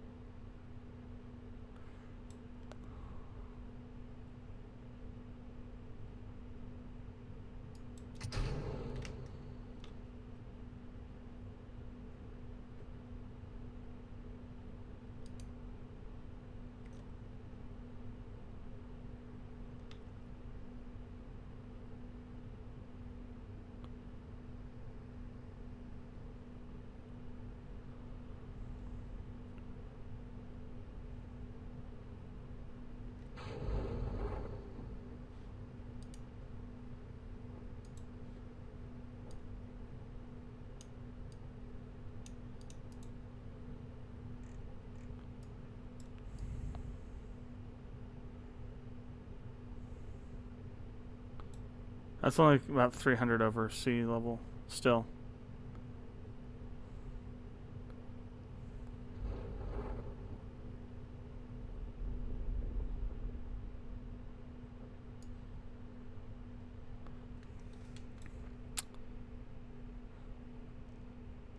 Damn, now I think we're going to lose the Science Junior.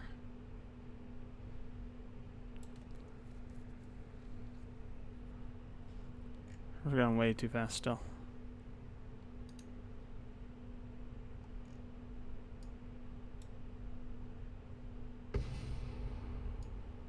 I think that was the heat shield.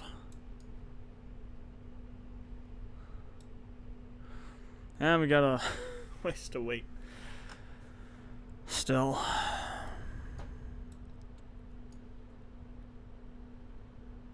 Opened the sheet up way too soon.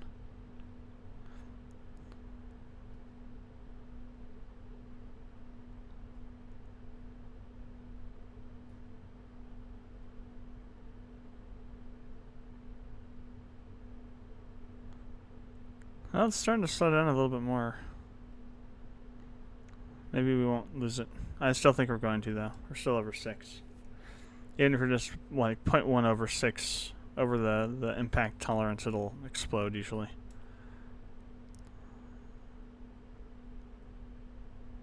Which is kind of bad because the Science Junior gives you a lot of science points. Actually, we're almost down to below 6 now. It might survive. We'll see. Depends on what we're at when we hit, I suppose.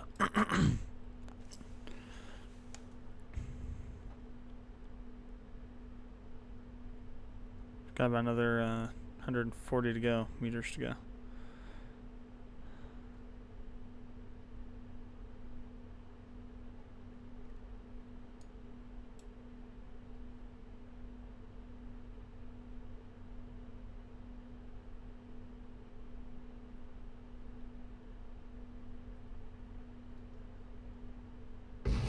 Crap, I knew it. Oh, we got some extra science from these.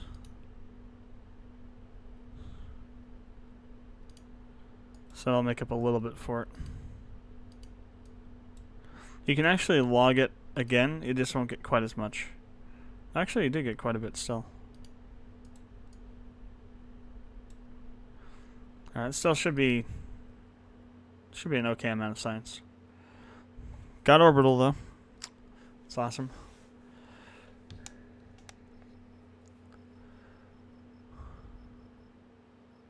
Oh, we got 59 cents. Way more than I thought. Even without the Science Junior. Alright, so now we got 72. So we can get another one of these in. Oh, we can do fuel. Oh, no, we can't. We need 90 for that. But it is available now. Flight control. Enhanced survivability.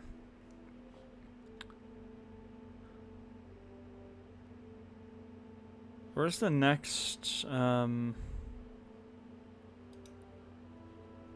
parachute?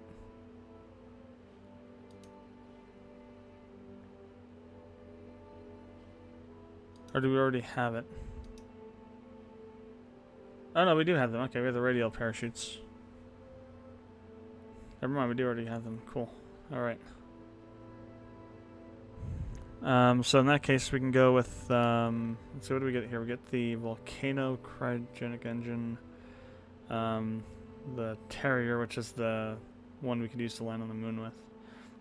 We get a 390 kilonewton solid rocket booster. Also get these liquid engines, the thuds, and a new fuel tank, T400 fuel tank, a nose cone fuel tank adapter. Or rather, no, it's an adapter to go to a larger to a smaller tank.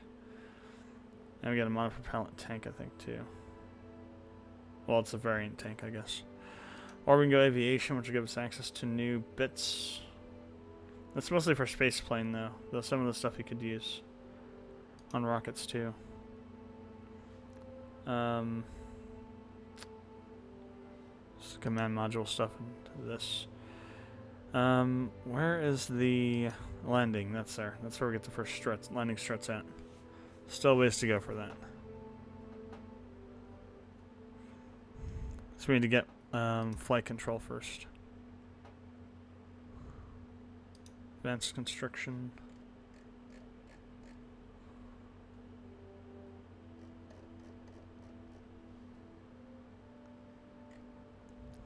Miniaturization. I don't know. It's just you know, it's. What's the volume 400? Okay, so that's double of the largest fuel tank that we have now.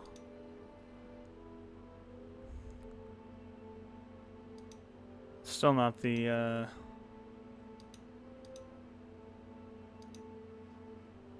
Rocco though. Systems, space exploration, Bub's beer.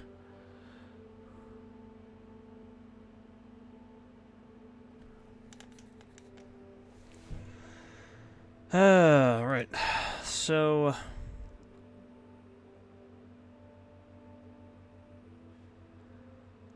I mean, it could either be flight control or it could be advanced rocketry.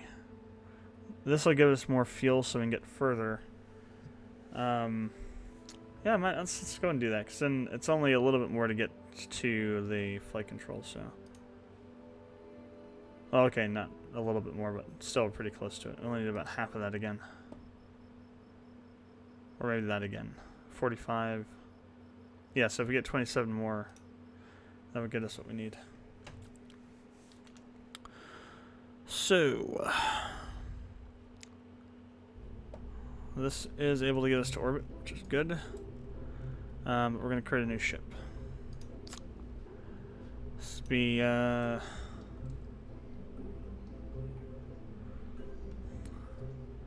so we're gonna make this like maybe some sort of a moon shot. We're gonna try and get to the moon and then come back. So moon shot one. So let's call it moon shot. It's gonna be tricky without asparagus staging, for sure. We're definitely gonna have to do onion staging, which is tricky because of the it's the thrust to weight ratio is really important on onion staging. Alright, so we got our command pod. What we want to do with it is we'll want to do the radial parachutes. So if we look at our parachute here,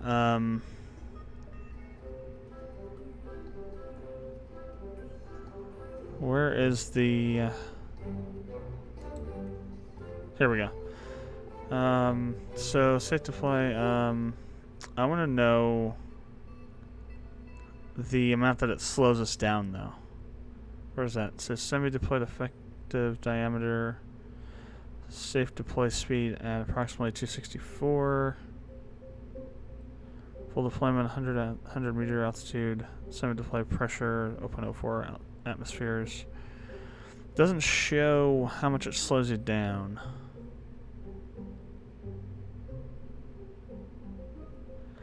Though I guess the diameter makes a difference, doesn't it? So the higher the diameter, the more slowdown effectiveness it'll have. So this is the larger one, or is it? No, this is the larger one. This is the smaller one. So this is a 41.3 diameter, fully deployed. So we definitely want to have, I would say, 3 of these. If I can zoom in here, if we can fit 3, that is. Maybe we just need 2. We will need a nose cone for the top of this thing. We're gonna use the procedural.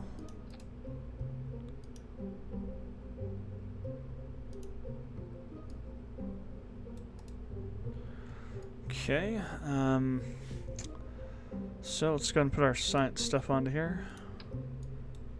So we're gonna be going into deep space. So we'll be able to do at least, I want to say, 2, possibly even 3.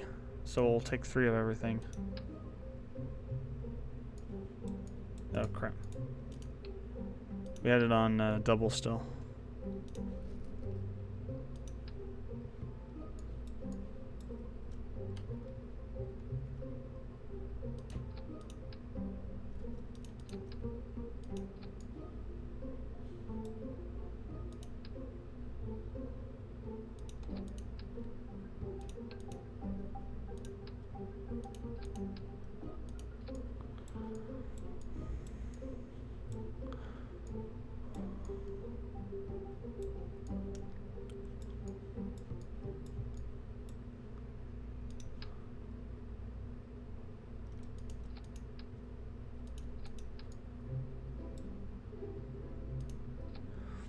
Okay.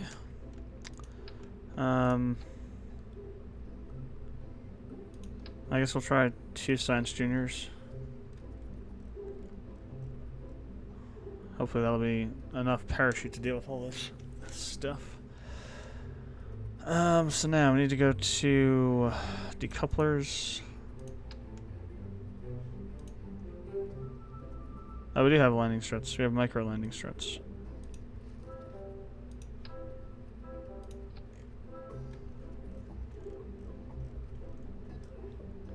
Heat shield.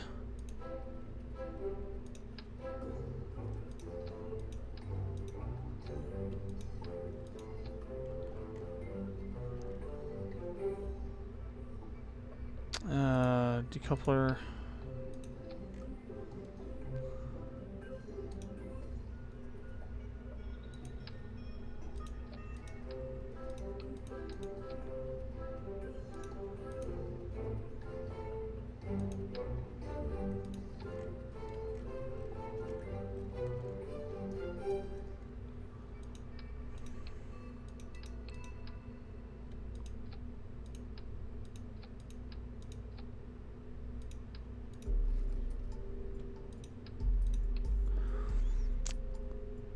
Okay,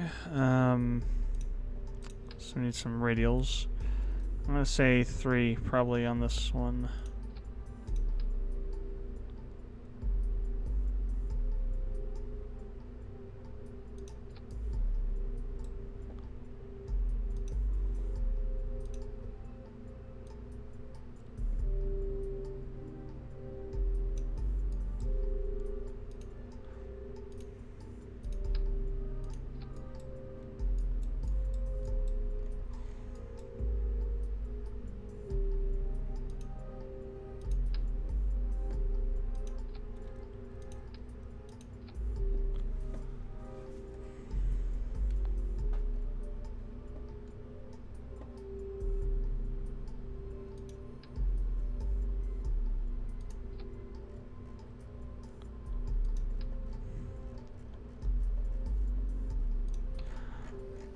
So now, on the bottom stage here,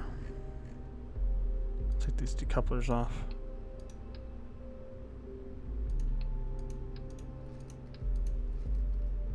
Let's put the engines back on. So these ones are going to do the less amount. Well, I don't know, maybe not. The TRW is not good on that. Still not too good. I'd rather go with the smaller engines on the first stages here. And then on these, we'll do another radial coupler.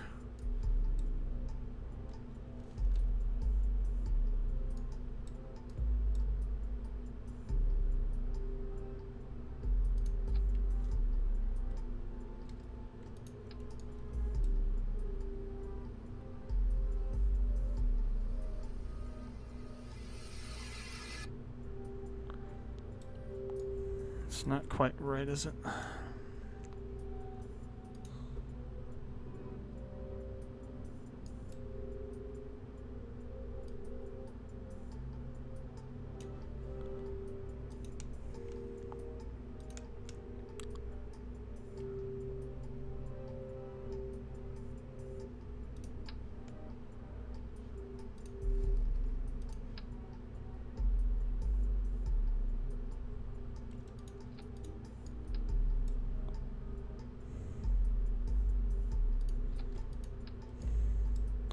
This might be too much thrust, we'll have to see.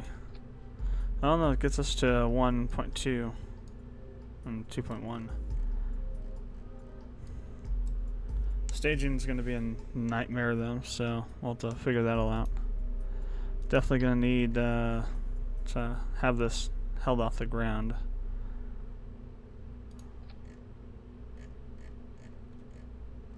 I just realized this is like really high off the ground. I'm going to bring this down a bit.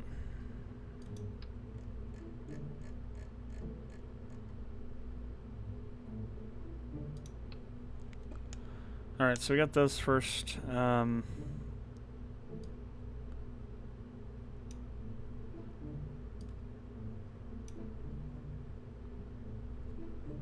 Okay.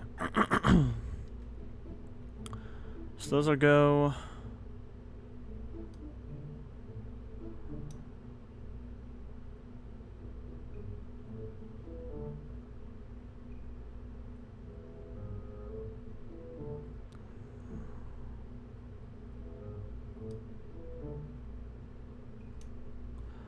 So we want to do all 6 of those boosters at the same time.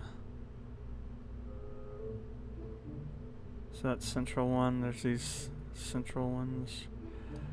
Throw all these together.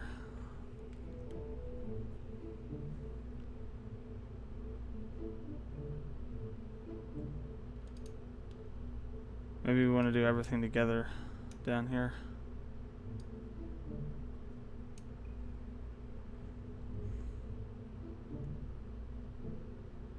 Those will probably run out first.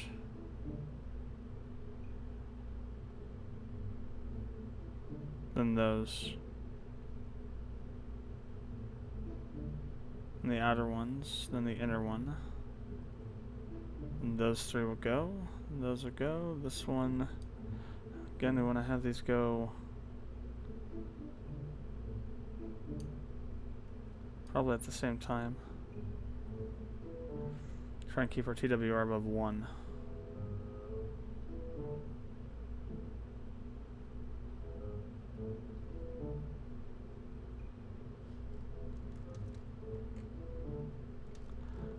So did we actually end up copying the... We did, didn't we? Yeah, we did. Crap.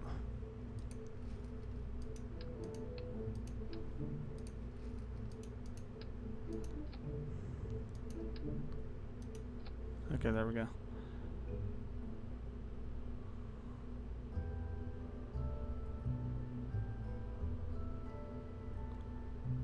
So now we gotta redo the staging now. Got all screwed up.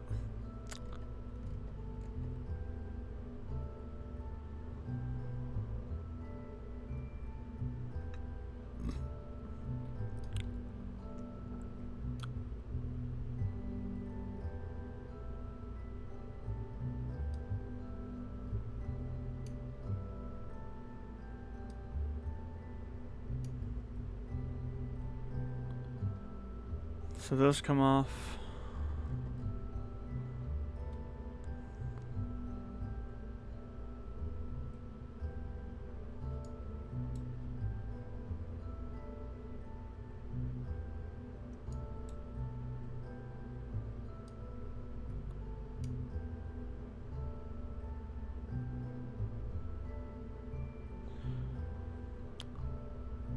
So at this point, those three others, these, and all 6 of those are going.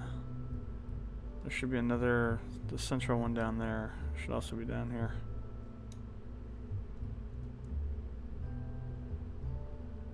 Then we have these 3. So these come off. Then that and those.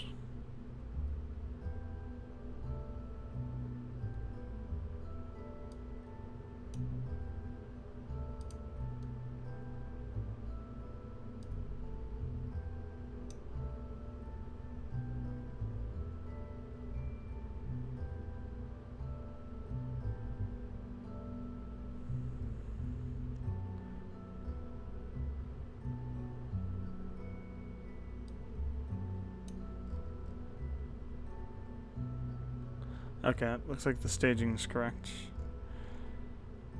Okay, shot 1. So I'll go ahead and save this. I'll launch it from the launch pad. Alright, let's see what happens. Onion staging gets really, really complicated.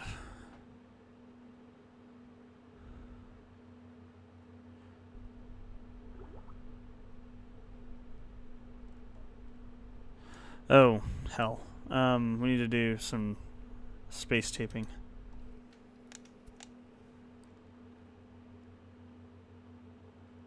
I saw a thing go wiggling all over the place. That's gonna just be that's gonna be total hell to control if we don't get things strapped down here. Okay. Space tape to the rescue.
I think that's all we need.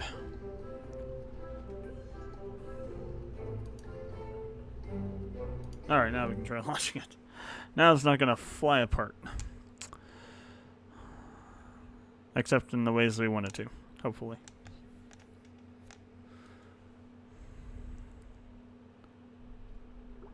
Alright. No clue if this is going to be able to fly or not, so we'll have to see. Okay, let's turn on SAS. Full thrust. Oh yeah, definitely. We definitely have enough thrust there. Let's cut the engines down. A lot, actually. Let's actually also start turning.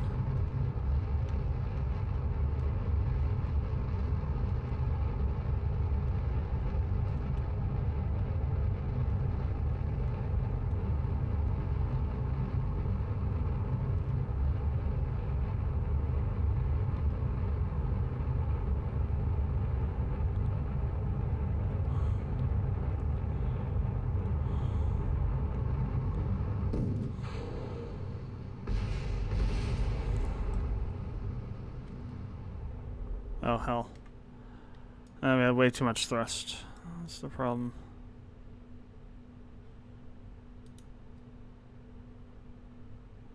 So the first part of this was fine.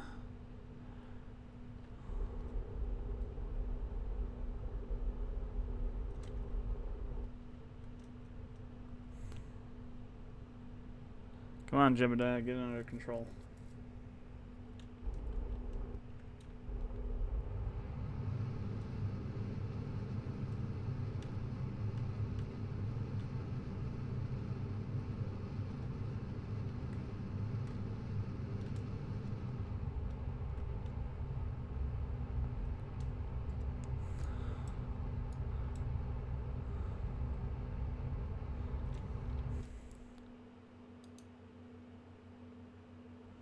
Let's try this again.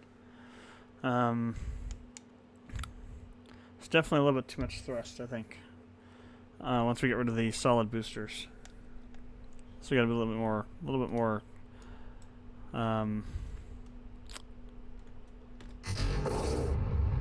We don't even need the liquids at this point either. So we just kind of get this over to a 45-degree angle here. Right about there. And it's starting to wobble a bit. Which isn't good because that'll force it down.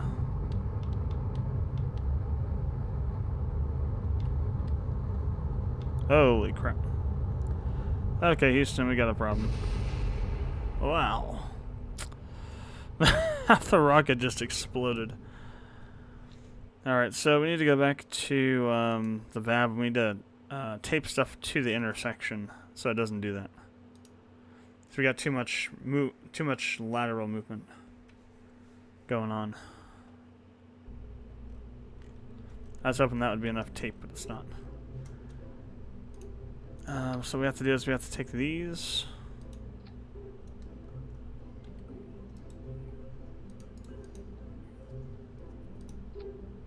Pull this off real quick. Let's go to the center sections here.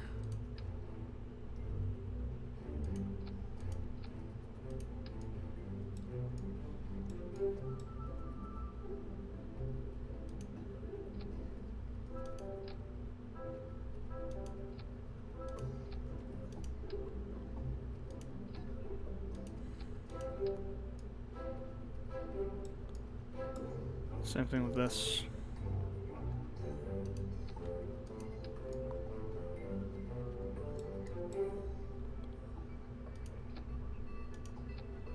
Just for stability purposes. Okay, that should be fine. And if we actually needed to, we could do one more to there.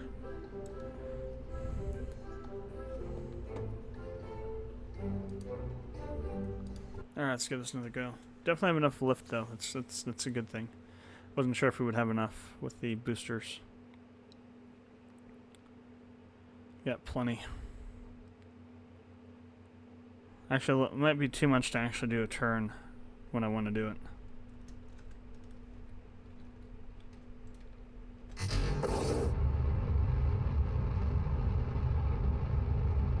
We have to wait till we get up to about 3,000 meters or so, instead of immediately.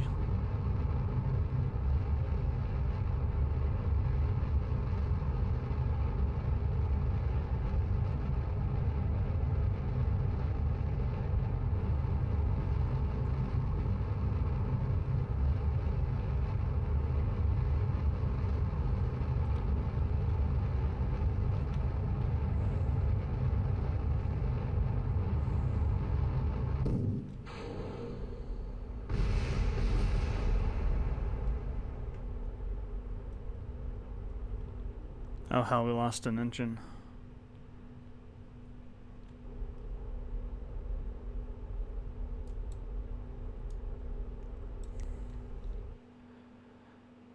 So there's another problem with onion staging, is that if you don't get things spaced correctly, you'll start taking pieces off.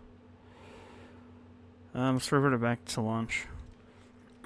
Maybe we just need to go straight up till we use the boosters out. That way when we drop them off, they're not going to take things with them. It could also be a staging issue too, though. We'll see. I don't think it is, though. I could just got pulled off when one of the boosters came off.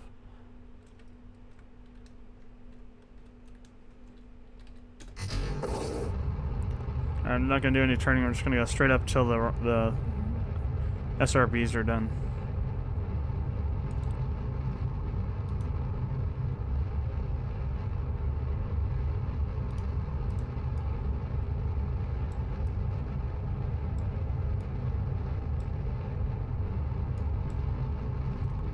And then we'll start at a quarter throttle after that.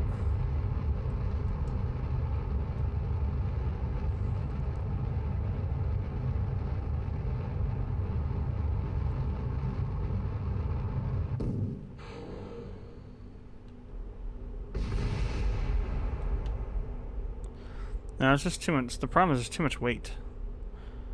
We need the reaction wheel.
Now we're just going down now.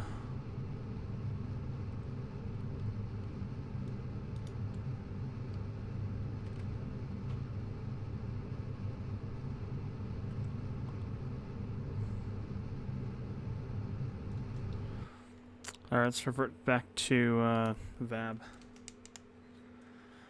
So what can we do? What can we do? Do we have RCS yet?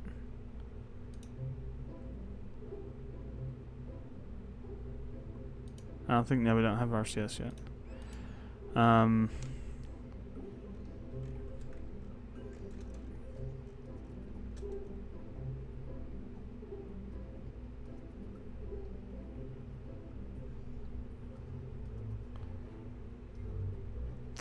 Wings may or may not help.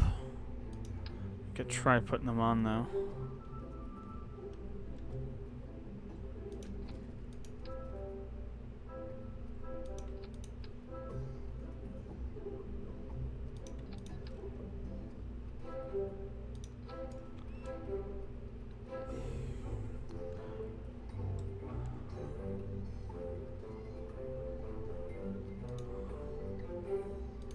To be honest, we may need to use these just to keep us in a proper alignment.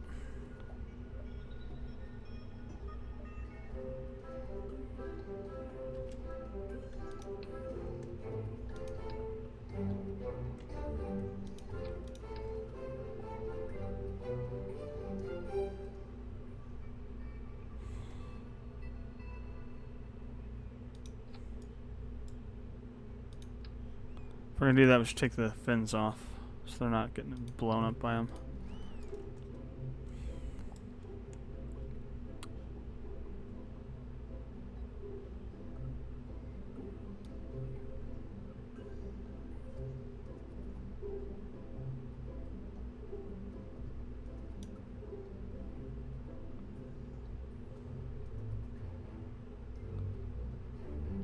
Let's actually add another stage for these.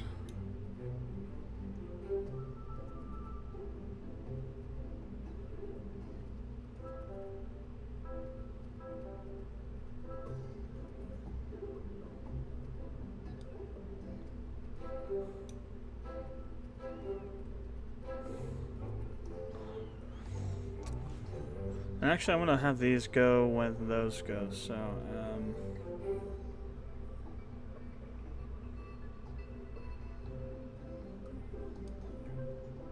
let's put them with those.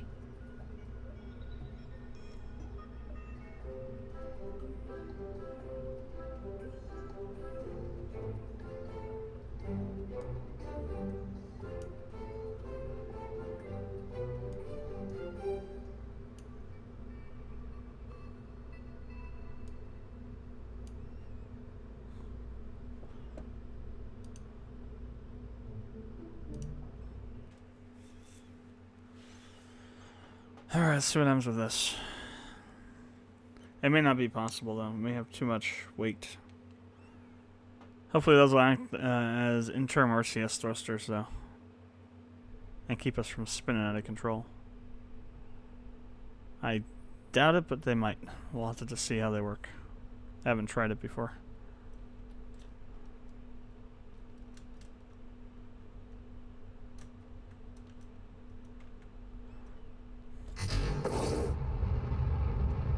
I'm just going to go straight up. We're not going to do any turning or anything. This is going to be just a test to see if we can even fly it straight without the SRBs going.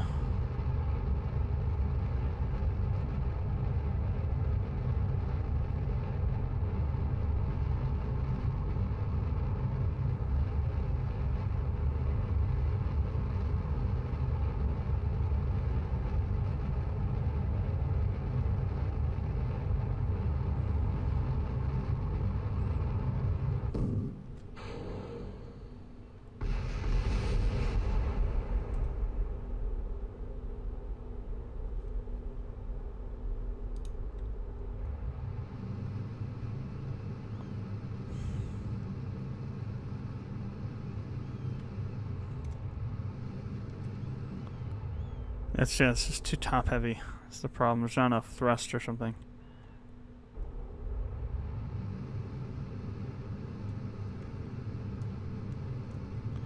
That was closer.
I'm managing to turn the ship around here.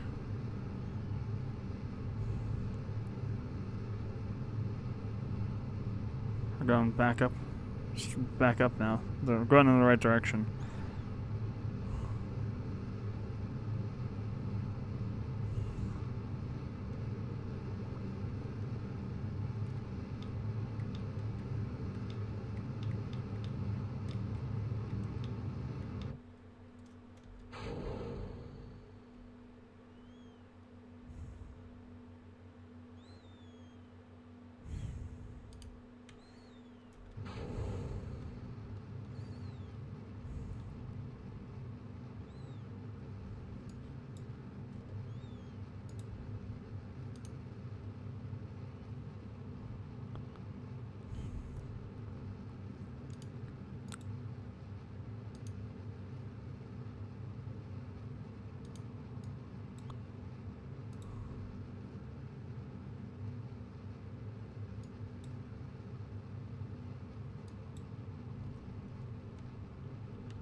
So we're gonna get up to a pretty high altitude here.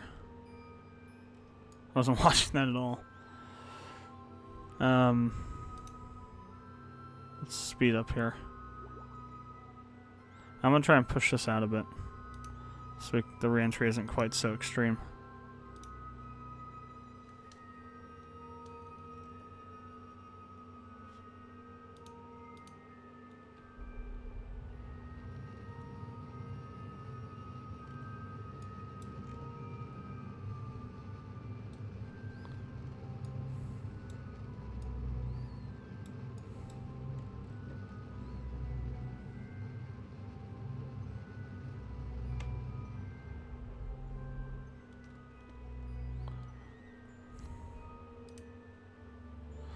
Then I'm going to try and tilt this upwards so we end up in this ocean here.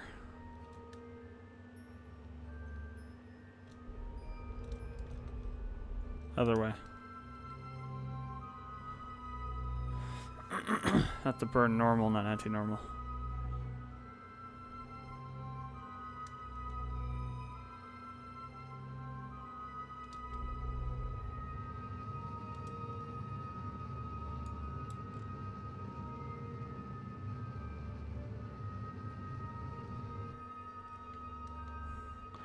Alright, so we're going to be in the ocean now, hopefully. Alright, go ahead and swing around prograde. And we'll throw on time dilation.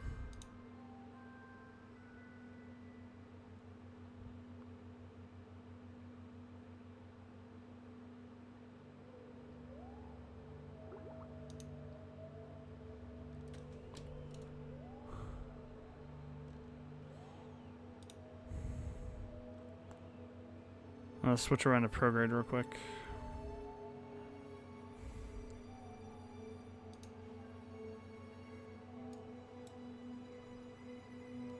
So we can jettison the engine section.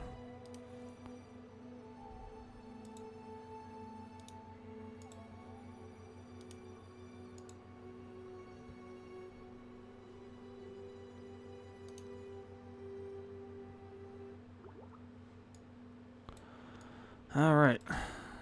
Truth time. Good, we're going to be in the ocean. Let's see if the heat shield's enough to survive. Yeah, well, everything survive or not. Or if we're going to blow something up. The angle of the air entry is also in question here. So that's kind of a steep angle right there. I don't like that at all.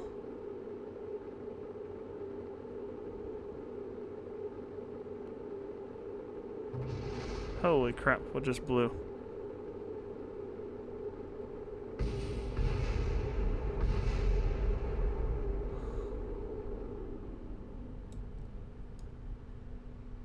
So we lost all the science juniors.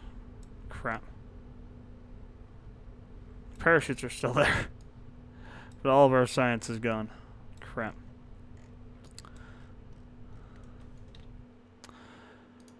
Oh well. Back to vehicle assembly. Well,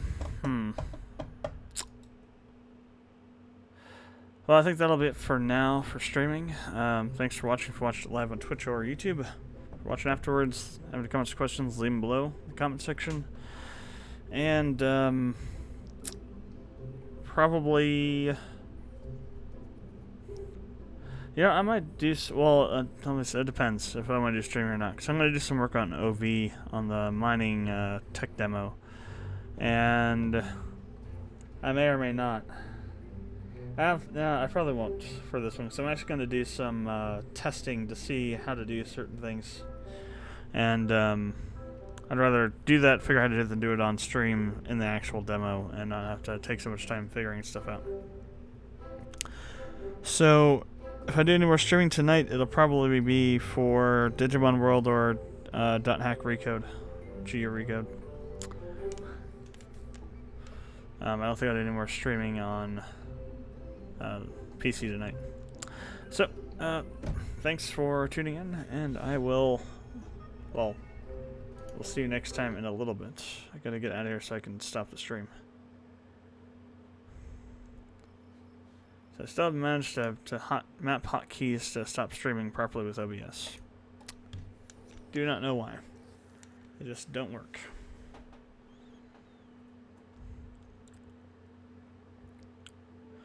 I will be uploading the last video that I need to upload for Chrono Cross tonight, and I will be releasing those tonight too, so in case you're wondering about those, I rendered out the footage I had recorded yesterday and the day before last night.